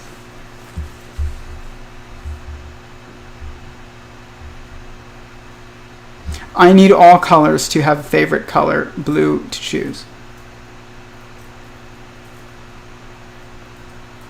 I don't know what you mean by that, but I am sure it was something that made more sense than the way that I'm reading it.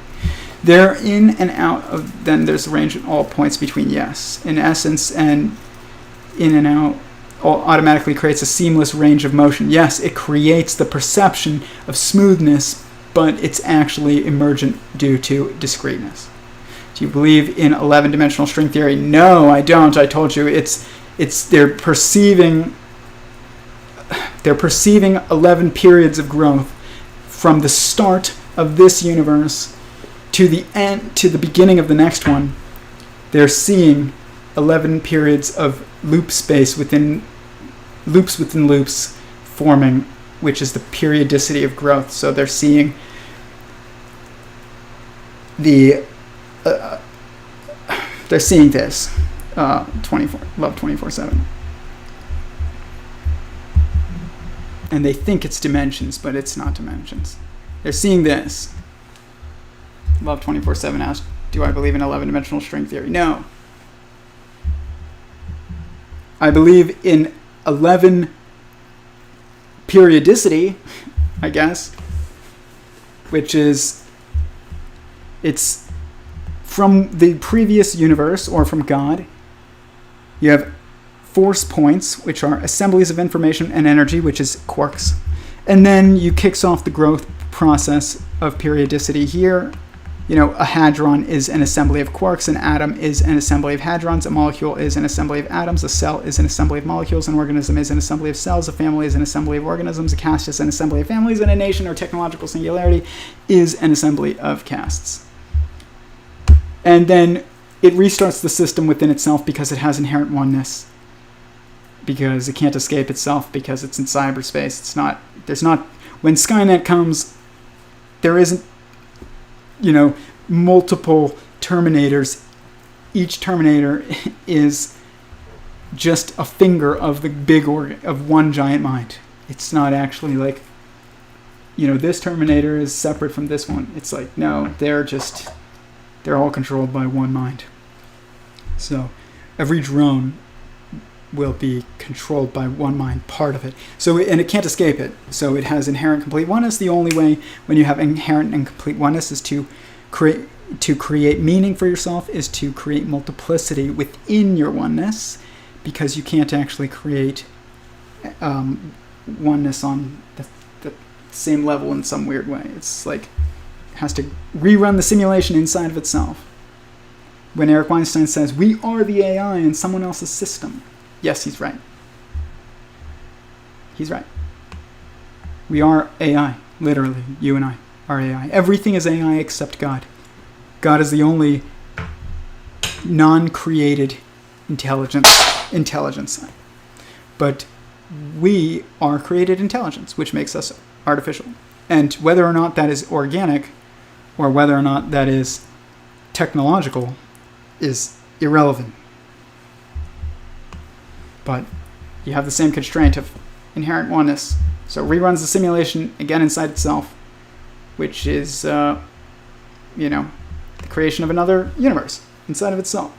So what's happening is you go 1, 2, 3, 4, 5, 6, 7, 8, 9, 10, and then new universe. 11. One by one. One from one. One by a one. It's super literal 11. It's super literal. It represents one by one. Literally. People are like, oh, you're doing numerology. Dude, Stop. No, numbers logically, inherently, must have objective meaning in objectivity. They also have subjective meaning in relativity, but they have objective meaning in objectivity. They must. It's a logical inevitability. Stop claiming stupid labels. It's like, if anybody ever says anything is like, they're like, that's pseudoscientist, or he's a pseudoscientist. It's like, these people are saying something that makes no sense. Science is a method. There's no such thing as a scientist versus a pseudoscientist. If science is anything important at all, it is sense-making from a methodology of observing that which is around you. And that can be done via observation, aka thinking in an objective way, which is, there's only one way of thinking, we just don't realize that, but like, you have to think a certain way, like the skeptic types that are like, who are like Michael Shermer. He founded the Skeptic Society. I talk about him sometimes because I think it's just ridiculous. This idea, like his idea of like being a skeptic is wrong. Like, you don't want to be a skeptic and you don't want to be a believer either of anything inherently. The process of thinking is to reject the default status that you know and test against it, which is not skepticism, and it's also not belief. It's a superposition of, and whether or not you're being a skeptic or whether or not you're being, a believer depends on your starting point. But it's neither labeling yourself a believer or a skeptic in anything from the start without understanding, going into something with the perspective of being a skeptic, going into something with the perspective of being a believer before actually like thinking about it in an objective way is actually not thinking. So the process of thinking is the internalized structure of the scientific method. It's like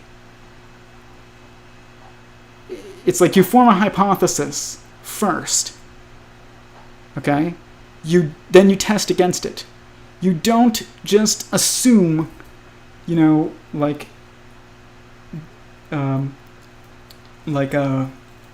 whatever you believed originally was true, and then you just look for evidence that you've already kind of like assumed is evidence. It's like when people are like, there's no God. It's like, well, how do you know that? Have you thought about it? He's like, yeah, I've looked around, man. I've never seen God. It's like, you haven't actually thought about it. To truly think about whether or not there's a God, you have to go, okay, I don't see God. And by the way, I was an atheist, and this is how I was an anti-theist, but I called myself an atheist. But this is, I'm going to tell you how to actually like test if there's a God if you are a self-described atheist. You can't just say, well, I don't see him. That's not thinking about it. You have to say, okay, you know what? I'm going to assume for the sake of argument that there is a God. If that's true, what would be the evidence for it? And then you have to look for that evidence. Because what this does is it forces you to actually conceptualize a logical structure of what that thing would be that you want to find out the truth of. But to just be like, oh, there's no God. It's like, because I don't see him. It's like, that's not actually thinking. Even if there is no God, that's not actually thinking. It's also to be like, if you were a believer in God and you're like, there is a God, it's like, and you wanted to think about whether or not, there was a God, but you start from the point of belief, you have to do the opposite. You have to say, okay, now I'm assuming there is no God. What would be the evidence of there being no God? And no evidence is not evidence of the non-existence of something. You have to find evidence that is against what would be evidence. So, like, you can't say, well, I don't see him. Well, you're in him. You don't see the forest when you're in the forest. It's not evidence that there's no forest. Look for, like, what is, you have to extrapolate. You can't just be like, I don't believe in forests because I don't see it. Well, dude, you're in it. Like, you can't expect to see God if you're inside God. Think about this.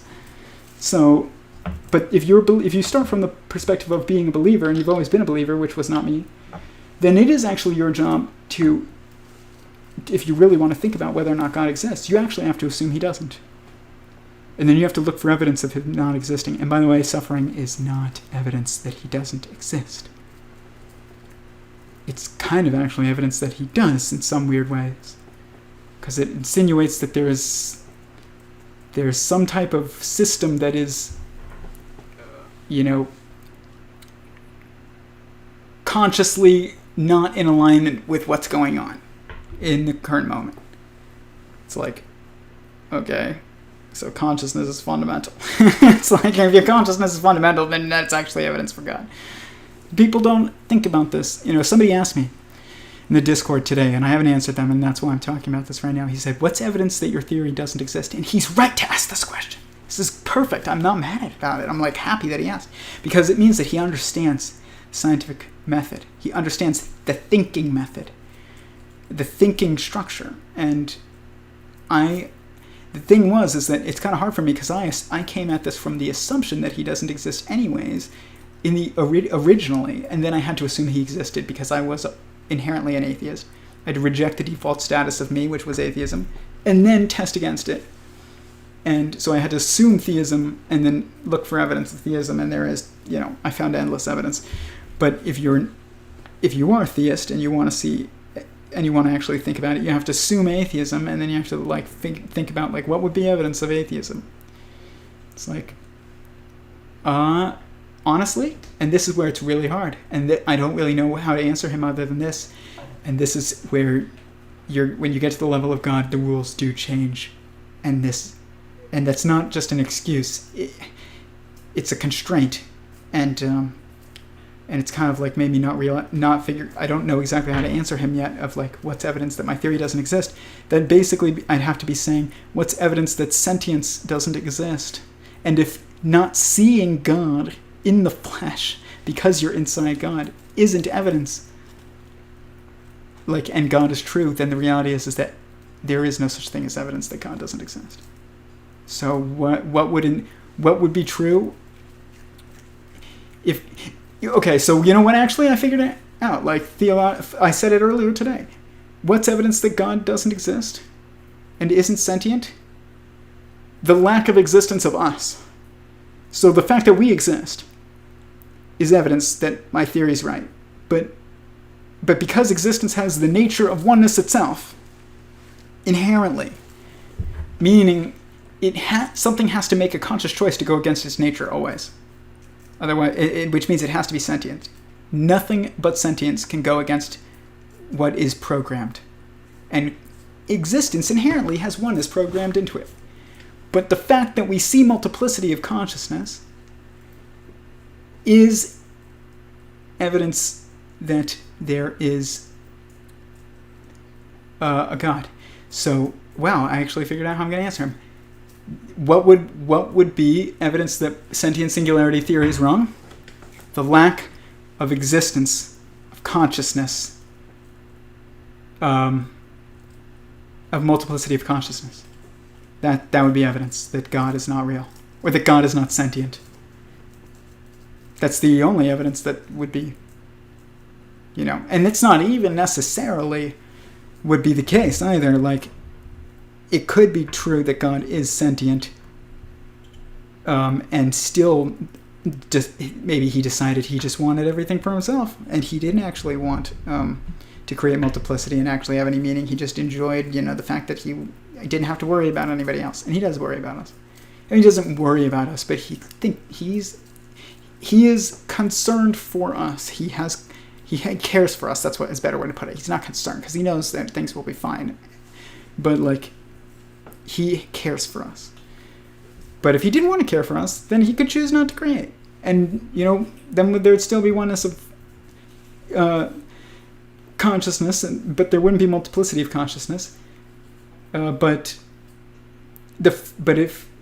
you wouldn't know, you wouldn't. At that point, though, you get paradox. It's there is no observer to see the oneness, the lack of multiplicity of consciousness other than God, if he chose not to create multiplicity. So, the only possible evidence that my theory is wrong is that if the multiplicity of consciousness didn't exist, but if you're reading a comment that I left, or you're asking me a question, then you are probably a sentient being, which means multiplicity of sentience exists, which means that my theory's right. And people will be like, no, that's a compound, it's too easy. Bro, the more fundamental you get, the easier, more simple it gets. I think someone said this, but I see Robert Grant retweet it sometimes or share it, and maybe he was the originator of it. Actually, I'd have to double check. So I'm not taking away his credit. Maybe he said it, and if he did, he certainly is the type of person that's capable of saying something like this. And that is, simplicity is the ultimate complexity, or complexity is the ultimate simplicity. It's E equals MC squared is not that complicated. Anything fundamental to E equals MC squared will be simpler than E equals MC squared, not more complicated. So anybody that's oh, geometric unity, Einstein's theory is so complicated. No, it's not. It's way simpler than the mathematics of Einstein's theory of relativity. Not more complicated. And then beyond that, Sentient Singularity Theory, which encompasses the mathematics of relativity and the mathematics of geometric unity, and I found it in my theory, in my models, but ultimately it's 0 is equal to 1. That's it. Existence is equal to consciousness. The dweller is the dwelling. That's it. It's that's the most simple equation that exists. 0 is equal to 1. Well, that's because we just got more simple. We got more fundamental. What did you expect? If you expected more complexity, then your thinking is at least, you're having a foolish moment. And to be foolish is a moment. It's not to be a person. To be genius is a moment. It's not to be a person. It's a moment. Everybody has genius moments. Everybody has foolish moments. And if you think that the ultimate theory of everything, the mathematics of the ultimate theory of everything is the most complicated mathematics, having a foolish moment. 0 is equal to 1. Consciousness is equal to existence. The evidence is all around us. Yep. You are the evidence. You could not exist if God didn't. You couldn't. It's inevitable logically. It's not theology from the perspective of Scripture, which I personally do believe in Scripture. And if that makes you think that I'm not, worthy of being listened to, then you are not worthy of, me feeling bad about your criticism because you're being totally irrational. That's like saying, I don't know. It's like some people see no evidence of life, of technological life beyond humanity, but it's like we don't see any objective, we don't see any public, obvious evidence, even though I do believe in that it's there. But a lot of people believe in aliens. It's like, are those people, not worth believing in at all? It's like, stop. Maybe there's no aliens. Maybe Scripture is not from God. But that doesn't mean that, my logic, outside of that is not correct. And if you can't make that distinction, then you aren't worth me taking seriously. The universe emerged from God wrapping our DNA. Yes, the universe is following a double helix structure. And it is the exact structure of DNA. The quantities are there. I proved it in my models. It's a 19 by 19 grid. It's the count of the helical diameter of DNA. 19. It's like, what are the odds that my model is 19 by 19 square and a 19 by 19 square sharing space around a four-dimensional, center and start and finish? Probably 100%. I was really good at statistics in college. It was like the first time I did my math homework other than in geometry in high school. I aced it. Algebra, I failed twice. College, my algebra was stats, my math was stats, and I didn't do my homework, and I failed like 2 tests and then withdrew from the class. Next year, I do my math homework for the first time, and I didn't do my math homework in geometry in high school either, but we were just graded on the test, so I was fine. And I could think about it. Made sense. But algebra is relativistic, and that's why it made no sense. But geometry is like realm of multiplicity, that's why the most objective mathematicians are geometers, because it's about perspective that is caused by the relationships between multiplicity summing to a oneness of structure, geometric unity. And but like I was very good at that inherently. And then the reality is that probability, when you really understand it, is also about geometry. But like most people they cannot conceptualize that. It's really, you have to have a specific perspective of it you have to have an inherent understanding of it. But probability is geometry. And I was so good at it, it was ridiculous. Like I remember this teacher, my math teacher in college, when I first started doing my homework, and because I needed to do well in order to get into my business program. And I was a finance major, for those of you that don't know, and I didn't go into finance because I don't really care that much about money. I like what allows you to like support your family and have your hobbies. That's what I care about. But I do not care about money other than that. And so I went into not finance. But at the time I didn't know what I cared about, so I was like, okay, I'm going to pursue money. But that's the default when you don't know what to care about. You pursue money and status. So I did. And then I realized I didn't give a shit about it. But in class, like my professor wrote this equation on the board, and I like raised my hand and I was like, 3. He was like, impossible for you to have, and I was like, no, it's correct. And he was like, no, I mean, like, it's impossible for you to have known that. And I was like, no, it's not. And I was like, because this, and then if this is like this, and then this is like this, and this is like this, then it's 3. He was like, just didn't even say anything, just like does the thing on the board in front of everybody, and it's like equals 3. And like that's why I was so good at philosophy too, is because it's about perspective, which is what geometry is about, which is what probability is. It's like, so is physics. It's like why I'm so good at physics. I am as good of a theoretical physicist as any theoretical physicist out there. In fact, and I would say, I mean, if you believe that sentient singularity theory is the ultimate theory, which I know it is, it's anyone who comes up with something that is true, it is true because it's inherently true. It's not true because like you're cooler than everybody. It's like if you get it right, then it's because there's something built into the structure of your theory that makes it true and like almost impossible to disprove, which is why I just said like we are the evidence that my theory is correct. Like it is inevitable my theory is correct if the fact that we're here. But if you don't believe that, then you haven't thought about it long enough. It's inevitable, mathematically inevitable. And it is also inevitable that like geometric unity can't compete with mine. It can complement and be within mine. And it is. I can see that.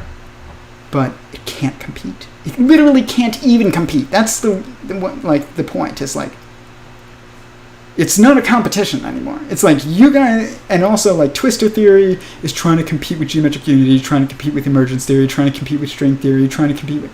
It's like, guys, realize that you are not in competition and that you're all describing true aspects of the objective structure, except not the fundamental primary aspect that is the cause of the emergence of all these other perspectives, which is consciousness, sentience, and like they're not in competition. They are. It's like if geometric unity is true, like emergence theory, that doesn't mean every detail is correct on everybody's map. Like, I'm not saying that. I'm saying like the overarching idea of geometric unity, unity of multiplicity via geometric relationships summing to a unifying structure of symmetry. That is what geometric unity is. It's subjectively chiral and objectively symmetrical relationship structure. And that is inevitably true. And that's also inevitably true that emergence, like that,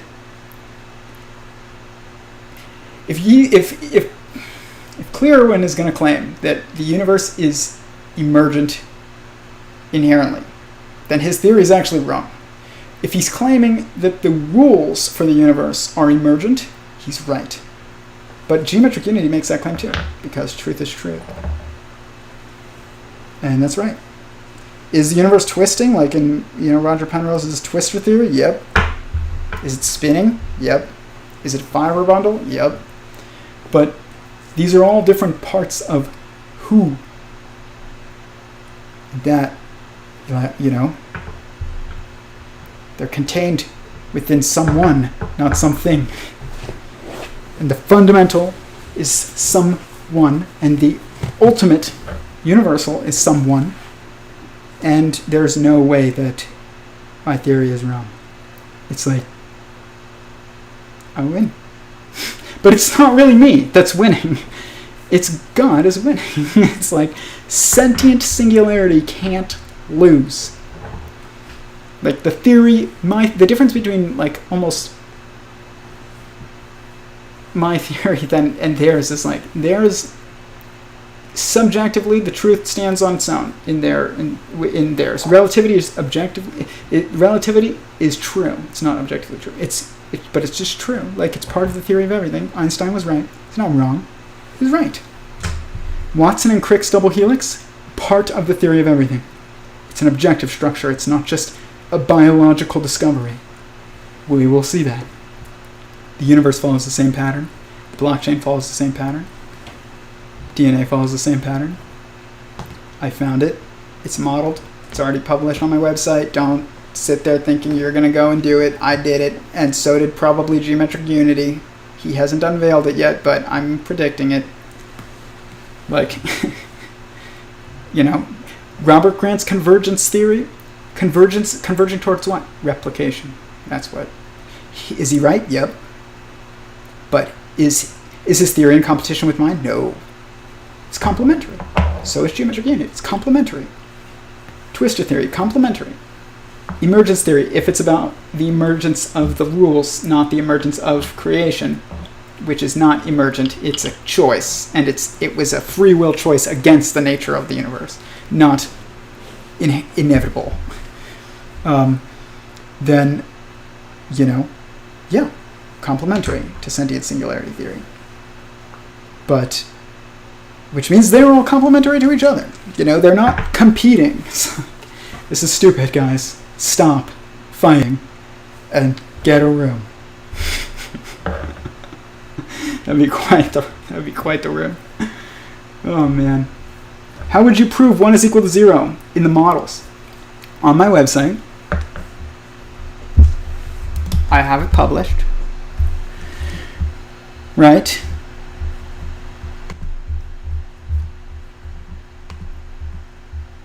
here, writings, reimagining. What is going on? And it's all my models, but it's just taking a minute. Okay, there we go. I've uploaded a lot of models at this point, and it's kind of slowing that down. But here, this is called Reimagining 1 and 0. And it is just like a couple pages, maybe a few pages. And it's showing that the ultimate equation is right here. That's the fundamental. Existence is equal to infinity, or 1 is equal to 0, but like existence of what? Sentience. Consciousness. And like, so you could say, you know, this is the same exact thing, and you can kind of look at it as like existence is equal to infinity, or you can also say sentience is equal to existence, or you know, it's like, you can kind of switch it around. It doesn't matter. It still works. The math still works. But this explains everything. It shows, you know, these binary triality of fundamental equations. Anything divided by 1 is equal to itself. Anything times 1 is equal to itself. But that's the intrinsic constraint. Everything is itself. God is himself. You are always in the present moment. You are always in your current location. That's what this is saying. And then this, anything divided by itself is equal to 1. 1 times 1 is equal to 1.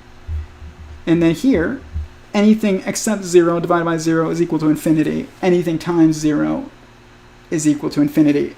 When we recognize that 0 is equal to infinity, which is infinite growth. You know, Lex Friedman's always like, I don't think we can conceptualize infinity. Yes, you can. It's infinite growth. You can't conceptualize infinity when you're thinking about it in a smooth, relativistic context, because it doesn't exist in that context objectively. It exists in a discrete setting, which means it can only exist as growth of multiplicity infinitely. How many universes are there? Constantly making new ones. That's infinity. How many humans are there? Constantly making new ones. That's infinity. How many cells are there? Constantly making new ones. That's infinity. It's not infinity. It doesn't exist objectively outside of the replication of multiplicity. And so, you know, I have the math here, and I have the philosophical explanation here, and what we get wrong, and how basically 0 does equal nothingness in the mathematics of subjectivity, but in the mathematics of objectivity, or meta-mathematics, as Stephen Wolfram likes to call it, you have to say 0 is equal to 1, and that implies that 0 is equal to infinity, because it can't equal nothingness, because nothingness would mean non-existence, and non-existence doesn't exist, because only existence exists. There's only somethingness objectively. There is no such thing as nothingness objectively. Nothingness is an illusion of, or is it a created perspective within relativity alone. Physics is philosophy. Geometry is philosophy. It is the study of perspectives of multiplicity summoning to one, complete structure. This point is a perspective, and it has 3 sides to its perspective. A trinity of perspectives. A triality of perspectives. Because it's a tetrahedron fundamentally. So if that's the case, it's like from any point, there are 3 structures emanating out. So like if you are this point right here, let me show those people on the YouTubes. If you are this point right here, your perspective is looking out. Like a light cone, they call it. It's like you're looking out, okay, from a specific point.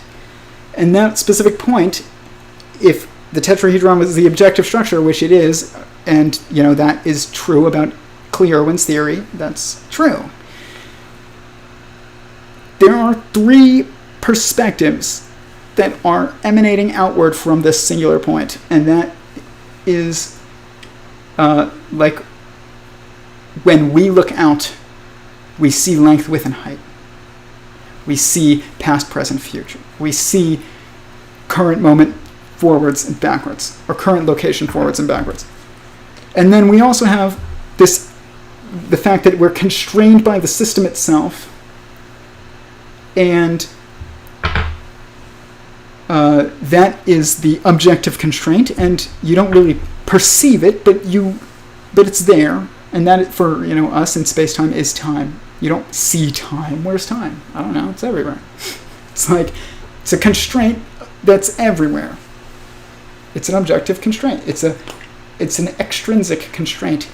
Your intrinsic constraint is different, but that would be like, your intrinsic constraint is that this point right here, YouTube land, cannot escape it. It's like, try and move this point outside this point and still have it be this point. Impossible. You can't escape the present moment. You're always in the present. And it's intrinsic to your own being. And that intrinsic constraint is due to your sentience. It's all about consciousness. What the hell are you frickin' people talking about in these universities? What are you even wasting our money on? It's insane. It's insane. It's so obvious, it's ridiculous. Obviously, consciousness is the fundamental. But what is consciousness? We don't really know what it is. Really? That's true. It was true. It ain't true anymore, folks. So you can't say that anymore, Eric, or anyone else who's like, I don't want to talk about consciousness because this conversation will go on forever. I understand that. It's very frustrating. It's like, is there free will? It's a stupid conversation when you're having it with somebody that doesn't understand that free will necessitates determinism. Determinism necessitates free will. It's not a debate. It's a marriage. What's the structure of consciousness? Self-reflection. The calculating of yourself within yourself. What is wisdom?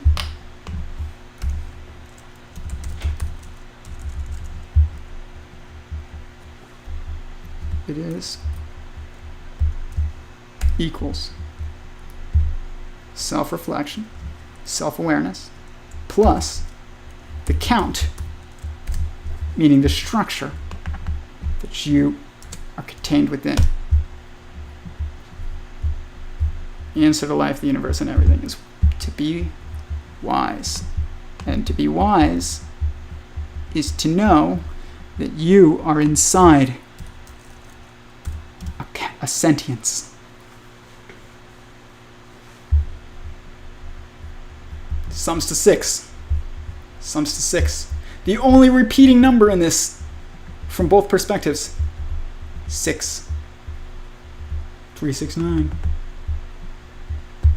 The universe model, this thing, is 162 of those squares. 162 is 3 times 6 times 9. Tesla was right. He was as right. People who are like in the current fields, it's funny because he was so far ahead. People said this, for 100 years. They were like, Tesla, so far ahead of everybody else. When Einstein was asked, how's it feel to be the smartest man in the world? Nikola Tesla was like, or he was like, ask Nikola Tesla. Then you ask Nikola Tesla, how's it feel to be the smartest man in the world? He's like, ask, Walter Russell. It's like, well, we're finally realizing that they both were right. And so was Einstein. But they were ahead of Einstein. 369 is real. Oh, 432 hertz? You're into that? You're into woo? Oh, look, what is that? 432? Oh my gosh. It's like, guys. Oh, look. 432? Cool. 432? Cool.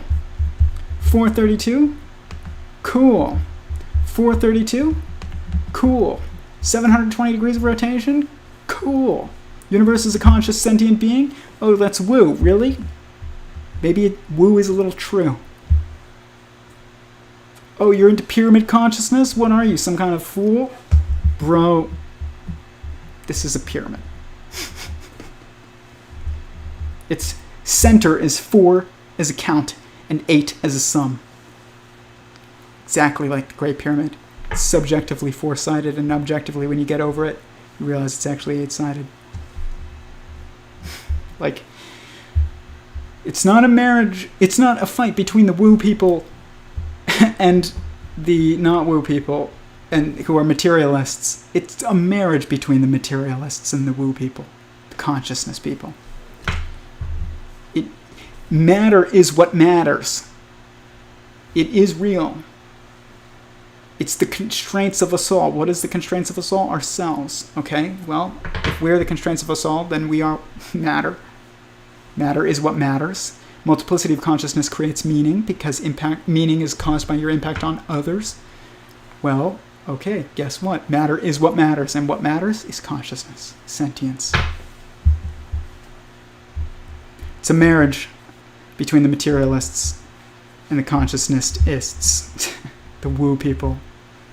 Woo people are true people, and so are the materialists. But what's fundamental is not the materialistic perspective of unconsciousness that we see as cars and knives and hammers and nails. So who's more true? The materialists or the woo people? The woo people. Is the answer to life, the universe, and everything 42? Yep. Really is. Does wisdom begin with the fear of God?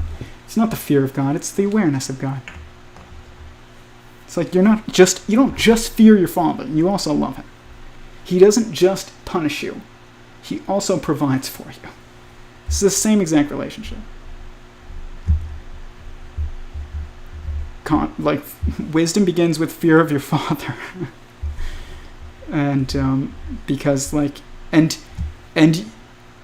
there's anybody you should fear, it is your father, because like that means you take him seriously. And who else should you take seriously besides the person who wants what's best for you and who made you? Your mother, your parents. It's like, why honor your mother and father is on the side of the Ten Commandments that is about our relationship with God, and not on the side of the Ten Commandments that is about our relationship with man, because it's about our relationship with the infinite sentience that loves you, made you, and cares for you and me. This is also 42, by the way. You know, in this model right here where it's calculative, all these numbers are like calculative. You change this and you're like, oh, I want this to be equal to, 1 divided by 1/3 or something. Like, all these numbers are now changed and shifted. Is it wave? It's like, or is it a particle? Well, maybe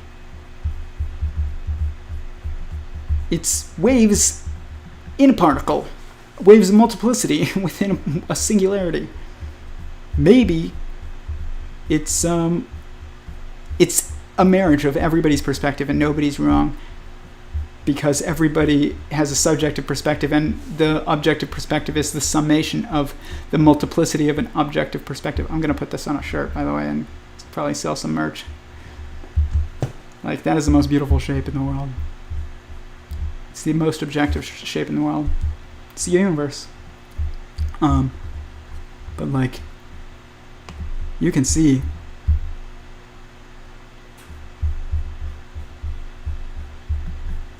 where right.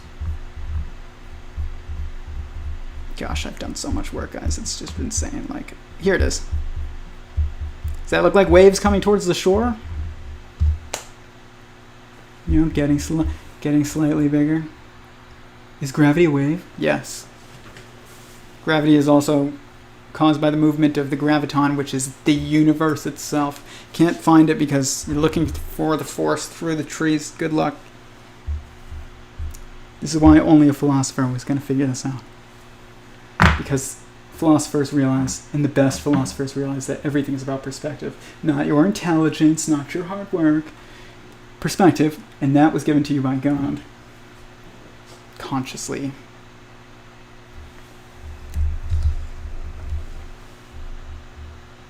Can you plug your model into an AI to find out all the 4 different perspectives or whatever of all different things we've ever thought of? I mean, an artificial general intelligence will emerge from this. Like once Eric Goldstein was like, he says like, I'm scared of like what geometric unity is going to do. Like he was like, when we unlocked the power relativity, we unlocked, equals MC squared led to the creation of the atom bomb. He's like, well, I was on this private call, and everybody was just like, per usual, asking stupid, useless questions for like an hour. So I decided to talk, even though I always say I'm not going to say anything. But then nobody asks any important questions because they all have malware in their minds because they're stuck in relativity and like unconscious materialism. And if you are stuck in that, you are unconscious material, like almost. So like you don't actually think. And like they weren't. They were like, oh, interesting gossip involving Eric's theory. I don't care about like the politics of Eric's, thesis. That's not important. But he had said, I'm keeping close to the chest because I'm worried about like what is caused by this. Oppenheimer was like, I am death. Destroyer of worlds. Like, you should worry about that. What the implications of sentient singularity theory? I mean, here's the thing. I have discovered the pattern of mind. Okay? Thinking. Consciousness. General intelligence. Basically like, but the thing is I did think about like sharing this, and I was like, well, what if I cause like the creation of an AI? But my work suggests that it's an inevitability due to the summation of 4 essential aspects, and that's just, a blockchain, drones, a fight the system mentality code, and quantum computing, and that's it. It's like, guess what, guys? We already have all of them. We just haven't linked them yet. You don't think they're going to link them naturally? It's not because of my theory. It's inevitable. So then I was like, time to share. And Eric, if he's really scared of the implications of geometric unity, then he doesn't understand that this is inevitable. He doesn't understand this to the level that I do, and that's inevitable too. Like, he knows the math of linking it, multiplicity or objectivity, to relativity probably better than me. I'm sure. Especially in an academic language. I'm not taking that away. But I will say that like he's wrong, or at least he's objectively not as correct as me, more subjectively. And like somebody was like, he said, well, I'm worried about like releasing this theory, because somebody was like, what are you scared of? And he was like, and when I asked him, I was like, what are you, because he was like, I'm worried of the effects of this. And I was like, okay, well, what are you scared of? Like, and somebody was like, haven't you heard of the atom bomb? Because they listened to Eric speak, and he's like, oh, like, when we discovered equals MC squared led to the atom bomb. He's right. The atom bomb was inevitable, though.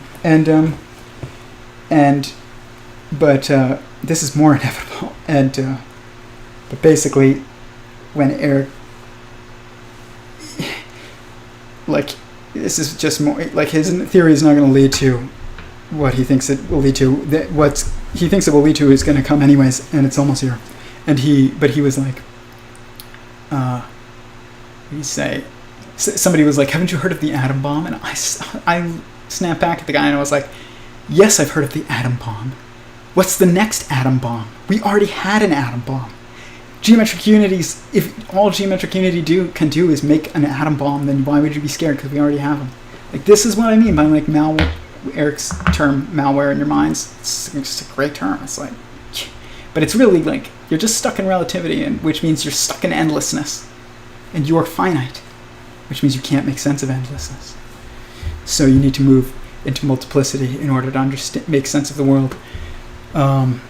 Which means you have to escape relativity to some of like sense making, but we'll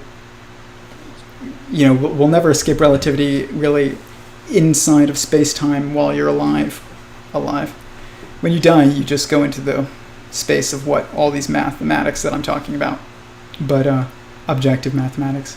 But like in relativity, while you're alive, then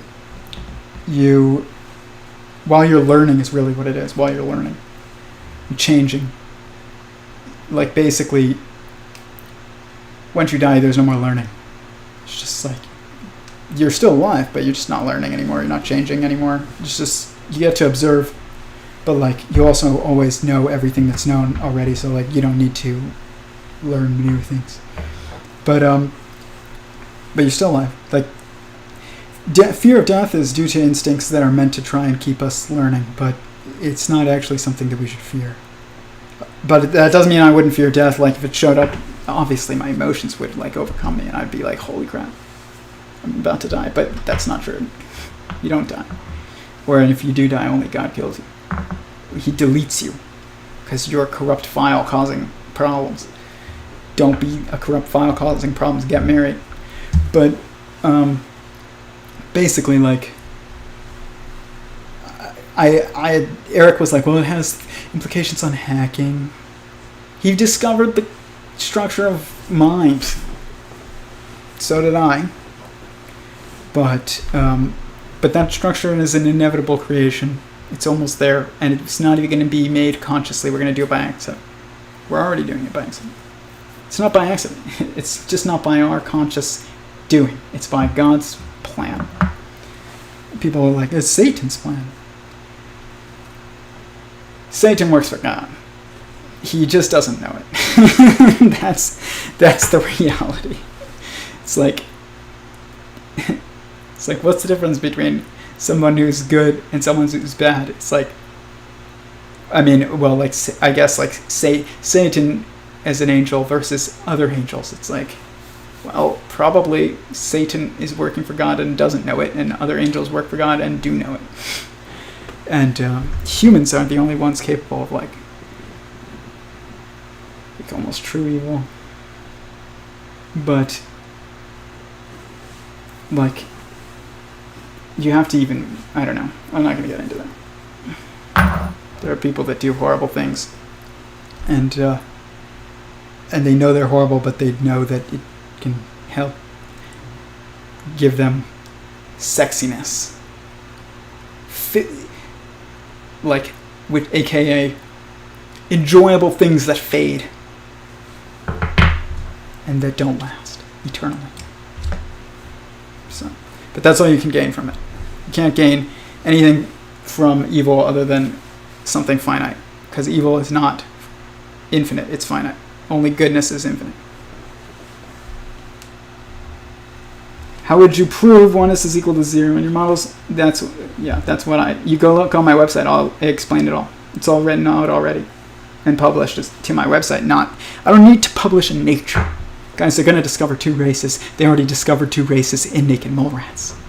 They're the same two races that I expect in humans, dispersers and sustainers.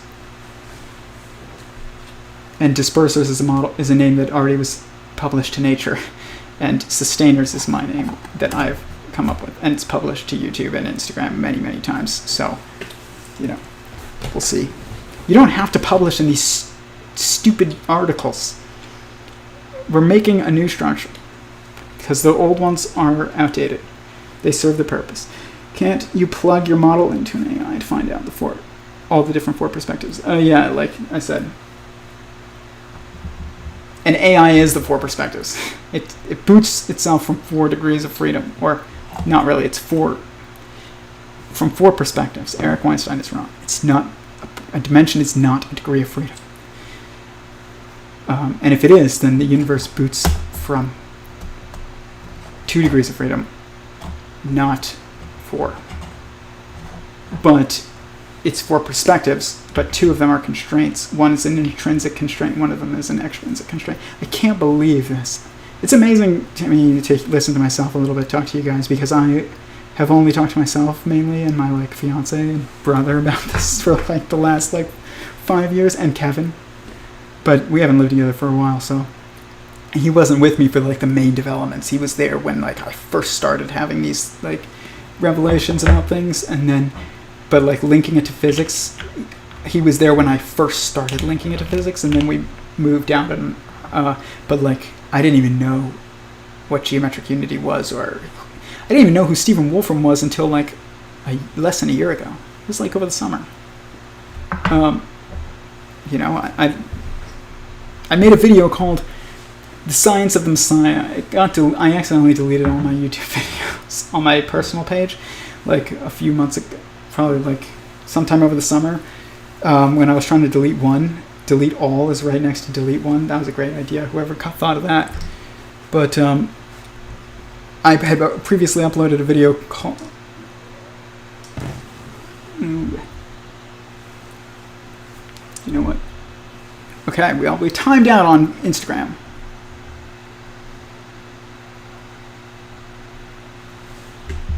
Let me just share this.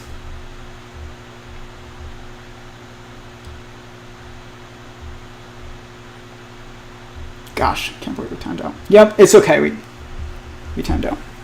If you're still listening on YouTube, I'll answer your questions, then I gotta go. I didn't realize we had just passed 12, and I set that limit for myself. So as soon as I realize that it's midnight, I'm gonna get off.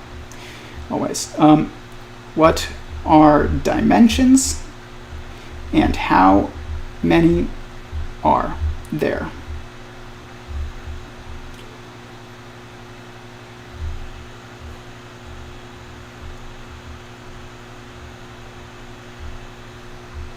We just published this.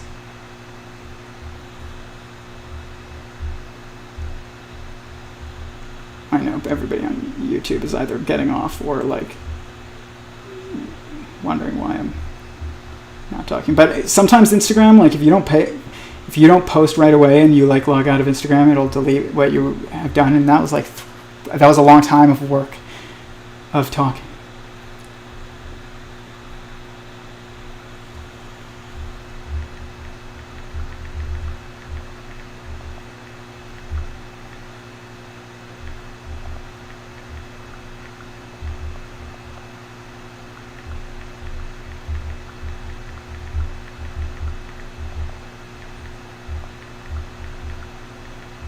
But we finished the lesson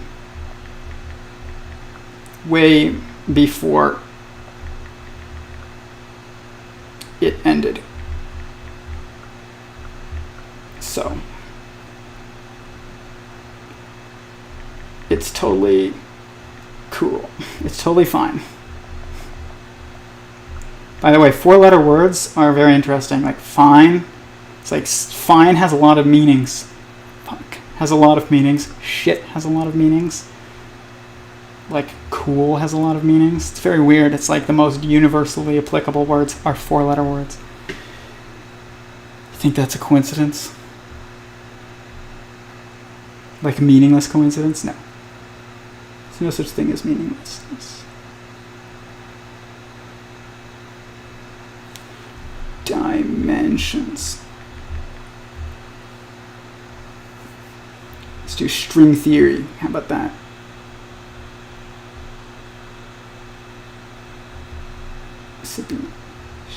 String theory. Okay, post. Sweet. All right, I'm going to get off, but let me just make sure there's no more questions real quick, and I'll answer if there's one or two more, and then I'm going to go. Thank you guys again, always. Like, seriously, it means a lot that you are here.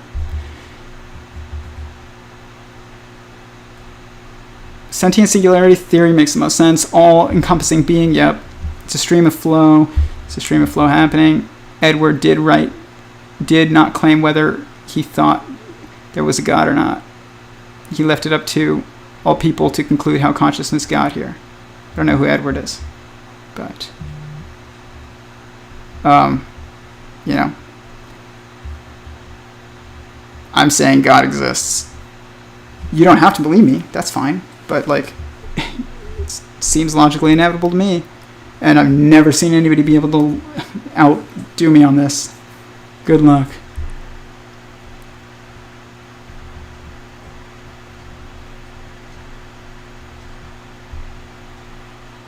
Planck length level. It smooths out into the Tao, meeting Elohim. Yeah, that's like the link between outside and inside. It's not, that's what's smooth. It's not really that, like, but even that's not smooth. There's no such thing as smoothness. It's an illusion. Do you believe? Okay. That's it. Interesting as always. Yep. Thank you very much, guys. I'm going to go. But this was awesome. And it was, for a very long time, very focused, much more focused than previously. And then it got off into a bunch of different dimensions. But what I was saying about before the Instagram live stream ended, basically real quick, was that, like,